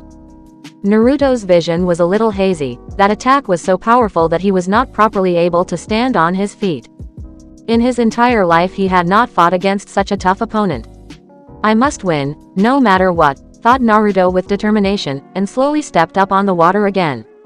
When he looked at his opponent, his eyes widened in shock and a little fear. Zabuza's body was badly burnt and now he was almost naked, and Naruto could see the powerful muscles of that man. No wonder he was called a demon. The bandages on Zabuza's face was now gone, and now the scary face of Zabuza Momochi was right in front of Naruto. "You are powerful boy, but I'm gonna kill you," declared Zabuza murderously, and leaked a powerful ki. Naruto's mind was processing the entire battle scenario at lightning speed, trying to come up with a solution to help him survive this battle, and if possible win. "I must avoid fighting him in taijutsu. If only I had a little more speed I could take him on. I have to use my ninjutsu and genjutsu. I cannot use Ryujin Jaka anymore or I may not be able to fully control it and this may lead to destruction of Wave Country itself," thought Naruto tactfully. It was true that he had seen Shin use Ryujin Jaka to its full extent, but that was no ordinary sword, and it required years of practice to fully master its power. A training which Naruto had not undertaken, he just knew a little how to use that sword. "It seems we have to increase your training with this sword, and most importantly your taijutsu," said Kurama strictly, and Naruto just gave a tired sigh. Naruto saw his opponent performing a quick set of hand seals, and he instantly mirrored them with utmost perfection. Sweden. Hahenryu Water Release, Rapid Crasher. Sweden. Hahenryu Water Release, Rapid Crasher. Two giant water waves collided with each other with full force, and hundreds of water droplets rained down in the surrounding area. The fire barrier of Ryujin Jaka was still standing, albeit a bit less powerful than before. Zabuza shunshined right in front of Naruto and tried to hit him straight in the face, but to his surprise Naruto disappeared in a flock of crows. "Genjutsu," thought Zabuza quickly, but he was a little late. Naruto appeared behind Zabuza, and gave a roundhouse kick to the man's back that sent him crashing in the water. He then jumped high in the air and performed a set of hand seals. Megan. Jubaku Satsu Demonic Illusion, Tree Binding Death. Several branches of trees entangled all around Zabuza's body, and started squeezing his entire body with all their strength. Zabuza was low on chakra, and so the only way to get out was to get in control of one of his senses. In what appeared to be the last moment, Zabuza bit his tongue just as Naruto appeared right in front of him with a sparkling thing in his hand.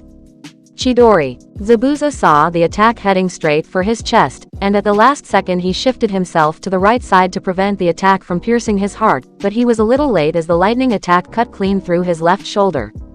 "Fuck!" yelled Zabuza in pain, as his entire left hand was now useless in this battle. Blood splattered all across Naruto's face, but he was quite surprised when Zabuza headbutted him, which resulted in him losing his balance, and this gave Zabuza the chance which he wanted. Naruto's eyes widened in shock and pain, as he felt something cold pierce straight through his stomach, and he coughed up a lot of blood. Kurama's eyes widened on the sight before him. There standing right behind Naruto was another Zabuza who had pierced the Kubo Kuribocho straight through Naruto's stomach. He looked at the Zabuza in front of him and saw the man giving him a victorious look. Just a second, and it was all over. "Mizu Bunshin attack success," whispered Zabuza with a smirk. "HOW?" asked Naruto painfully, and coughed up a lot of blood. "I didn't use any hand seals, you could never see my attack." "You were a good opponent but it ends here," said Zabuza murderously. Naruto's vision started getting dark. He was in intense pain and the large hole in his stomach was a proof enough that he had lost. Never in his entire life had he fought against such an opponent, and he was defeated. All his dreams, his hopes were now shattered. Another painful sensation hit him as the Zabuza in front of him stabbed a kunai straight through his heart, and this time the pain was more immense than before. Die. Zabuza's water clone sliced the sword across Naruto's stomach, and cut it apart entirely from the right side. But Zabuza was quite surprised when Naruto didn't fall down on his knees, instead he was standing on his last legs trying to fight till his last breath. "Why do you still fight?" asked Zabuza curiously, and grabbed Naruto by the collar and lifted him up in the air with his right hand. And when the man looked in Naruto's eyes he saw something which he had not seen in a long time, those eyes. The same broken eyes, the eyes that showed nothing but pain, misery, and most of all loneliness. "I made a promise," said Naruto weakly, and a few tears had came in his eyes. "Naruto," said Kurama worriedly, but his friend couldn't hear him and Kurama saw a sea of darkness approaching his cage. "He is finished," said Dark sadly. Maybe this was best for both of them. He had enough of this cruel world, and if this was the end then he was ready. "Do something, you stupid idiot," yelled Kurama angrily, and this time Dark Naruto looked away from the beast. "Can't you see it? He can't take it anymore. I am ultimately a part of him. What do you think we are?" said Dark Naruto angrily. Shut up, said Kurama furiously. He couldn't use his chakra to heal Naruto as it would kill him instantly. Can't you see it? There is nothing left except loneliness. We are all alone in this cruel world. Where are our so-called friends? Where is Kurenai? In the end, we got what we feared the most, loneliness. Can't you see the hole in my heart? Yelled Dark Naruto angrily. Kurama watched sadly as the same hole was now in Dark Naruto's heart. This world was indeed cruel. I was a fool for believing in you, old man. There is no such thing as peace. How can I change the future if I can't even save my only friend? Thought Kurama sadly. Naruto coughed up a lot of blood, and Zabuza's face was a little more hazy to him. He couldn't feel anything below his stomach, and a part of his mind knew this was it. What drives you this far? Asked Zabuza again, and this time he saw the boy's right hand rising slowly. Because I love her, said Naruto with a small smile, and this time Zabuza's eyes widened in surprise as well as shock. Chidori Iso. A large flash of lightning pierced straight through Zabuza's heart, and he looked down and saw the attack had came from Naruto's right hand. In the end, he defeated me. Forgive me, Haku, thought Zabuza finally, and his grip on Naruto's shoulder slipped away. Zabuza's body started drowning in the water, and the water clone dispersed instantly. Not yet, said Naruto slowly, and took out a small scroll from his pocket. He slowly opened the scroll. He had to do this, he couldn't die without doing this. Naruto soaked his hands with his own blood. He could barely see and he had almost no chakra left to properly heal his body. He wrote his message on the scroll, and collapsed on his knees. Naruto, hang in there, said Kurama in panic, but no one could hear his voice. The Biju watched in shock as Naruto performed a very familiar set of hand seals, and slammed his hand on the water surface. Kuchio's number jutsu. A small crow appeared in front of Naruto, and with all his strength he put the scroll on the bird's back, and whispered something in the crow's ears. Just as the crow was about to leave, Naruto's legs couldn't maintain chakra anymore and he fell in the ocean. A small sad smile came on his face as he remembered a certain event of his life. Flashback. A few years ago. A young Naruto was standing in front of a small grave. Tears were freely slipping from his eyes as he read the name written on it. Shin. It had been a few months, but still he knew this pain would never go, this guilt would forever haunt his soul. The sin of killing a friend who was more precious to him like his own brother. You're still here, moron, said a calm voice. Naruto didn't look up, and was just staring at the grave without any emotion on his face. Shin's body was burned to ashes the moment he died. This was just a small grave which him and Sai had created for their deceased brother. I know pain, the feeling of being all alone. I have seen happiness, the feeling when your friends come to help you, and the despair of watching those same friends dying right in front of you. Why am I still alive? The villagers think of me as a demon. What is my purpose in life? Asked Naruto sadly. Sai stepped up beside Naruto and laid a few flowers in front of the grave, and offered his prayers. Regardless of what the villagers think of you, I and Shin always believe that you are a good person, and a fine shinobi. He died to save you, and no matter what you say, this was his choice. Stop blaming yourself for that. He left his hopes, his dreams to you. Shin is seeing the future through your eyes, and make sure that he sees his dream fulfilled, said Sai firmly.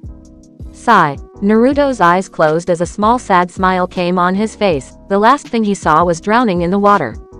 Well, looks like this is the end. Take care of Sai, and protect the village. I'm with you till the end. I will love you forever. All these memories flashed in front of his eyes, and he knew this was it. Shin Ni-san, this is where the future you wanted to see comes to end. I couldn't protect Sai, nor do village. All I've done is break my promises, please forgive me. He closed his eyes, ready to die, but instead of meeting the Shinigami, he found himself standing in a white plain. Where am I? Thought Naruto curiously. We need to talk, said a new voice, and this time Naruto turned back and what he saw widened his eyes in shock. Chapter 40. Realizations. Confused was the only word which could describe Naruto's state of mind. He was currently all alone in what seemed to be an endless space. There was nothing anywhere, just everywhere there was white color. Where am I? Thought Naruto curiously. He certainly didn't expect to be in such a place. He was certain that he was dead. Zabuza's attack had teared him apart. Naruto knew there was nothing he could do now, but more than that he was relieved. His suffering was over, everything was finished. Hell or heaven, he didn't care where the Shinigami would send him, anywhere but the world of living was where he wanted to go. He had failed plain and simple. He was a person who could never fulfill any promises he made, and frankly he had suffered enough for his actions. Maybe, now he could finally rest in peace. But right now looking at this empty space, made him a little concerned. "We need to talk," said a very familiar voice, that sent shivers down his spine. This voice, he knew this voice, how could he forget? But there was no way, he was hallucinating, this was simply impossible. He slowly turned around, and his worst fears came true. "Brother," said Naruto in shock, as right now the person standing behind him was none other than Shin himself. That face, that uniform, those eyes, the same kind smile, this was definitely Shin. But he was supposed to be dead. "I know you have a lot of questions and I have some questions for you too, but still, it's good to see you again," said Shin kindly with a smile, and hugged Naruto slowly. Naruto didn't know what was going on, but he was happy, and gently hugged Shin back. A lone tear slipped from his eye, it had been so many years. All this time, not a single second passed where he never thought of Shin. The guilt was still in his heart, and seeing Shin again, was one of the most happiest things that ever happened to him. "I missed you, man," said a tearful Naruto, and a small chuckle escaped from Shin's mouth, even he was feeling happy on seeing Naruto again.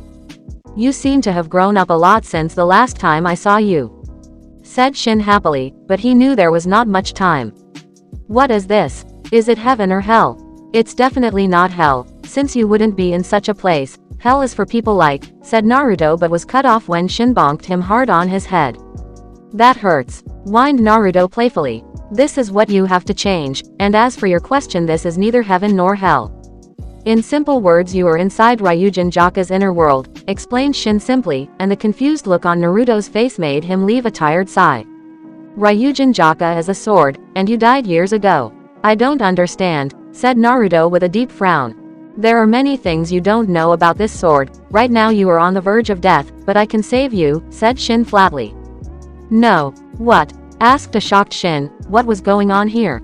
"This is my choice. I've made my peace with death. This is the end of the line for me," said Naruto truthfully, and his eyes showed Shin that he meant what he said. "Moron. I can save your life, you can have another chance, and go back," said Shin, but was cut off, when Naruto looked at him angrily. "Go back to what? A life of pain and suffering, existing in this world that knows only despair has no value, brother," said Naruto distastefully. Shin's eyes widened in shock on hearing that. Did the world truly made his little brother into the man he was seeing right now? He had seen everything that happened to Naruto, and none of that was his fault at all. "You are not the Naruto I knew," said Shin disappointingly. "Call me whatever you want. Since I'm dead, none of this matters. Demon, traitor, bastard, call me anything you like," said Naruto harshly. "Just who are you, Naruto?" asked a terrified Shin. The damage his brother had suffered was far worse than he had imagined. "Even I don't know who I am, brother," said Naruto truthfully, and averted his eyes from Shin. He couldn't see the betrayal that was visible in Shin's eyes. Slap. The sound of a very harsh slap was heard in that empty space. Naruto's eyes widened in shock as Shin had right now slapped him very hard. Doorbells were ringing in his ears right now, but he had no time to react as Shin punched him hard and sent him crashing on the ground. "Listen to yourself. You are trying to be someone else and are living a life of lies," said Shin angrily, and put his foot right on Naruto's chest. "What of it? What does it matter to you?" asked Naruto irritatingly, and he got another kick on his face. "You," said a pissed of Shin, and pressed his feet firmly at Naruto's chest again. "Both you and I fought, bled and died for the Leaf Village, but all we got in return was disgrace and dishonor. Let me at least die in peace, brother," pleaded Naruto slowly. "No matter what corruption or darkness lies in the village, you and I are both soldiers of Konoha," said Shin fiercely. "I failed, brother. I couldn't protect Sai, nor could I protect the village, or bring the peace you wanted," said Naruto shamefully, and a few tears slipped from his eyes. Shin removed his leg from Naruto's chest, and now sat beside him. He took a deep breath in order to calm himself down. "It's my fault that you turned out like this. If I hadn't put my dreams on you, this wouldn't have happened. I was dying, Naruto, and you were the only one whom I trusted to protect the village and bring peace and harmony in it," said Shin sadly. "What do you mean?" asked a shocked Naruto. I should have known true peace is not possible in our world. The only thing I wanted was for you inside to live, said Shin calmly and looked at Naruto's shocked face. But it is my fault. Sai is dead because of me, said Naruto vehemently. This is your problem, and I knew it from the beginning. You always try to do everything on your own, never trusting anyone and bearing every burden on your shoulders. That is your curse. So, before I died I sealed a part of my chakra in Ryujinjaka in order to save your life if you ever came close to death, explained Shin briefly. Then you are, just, said Naruto sadly, as he knew Shin was going to disappear again once his chakra vanished.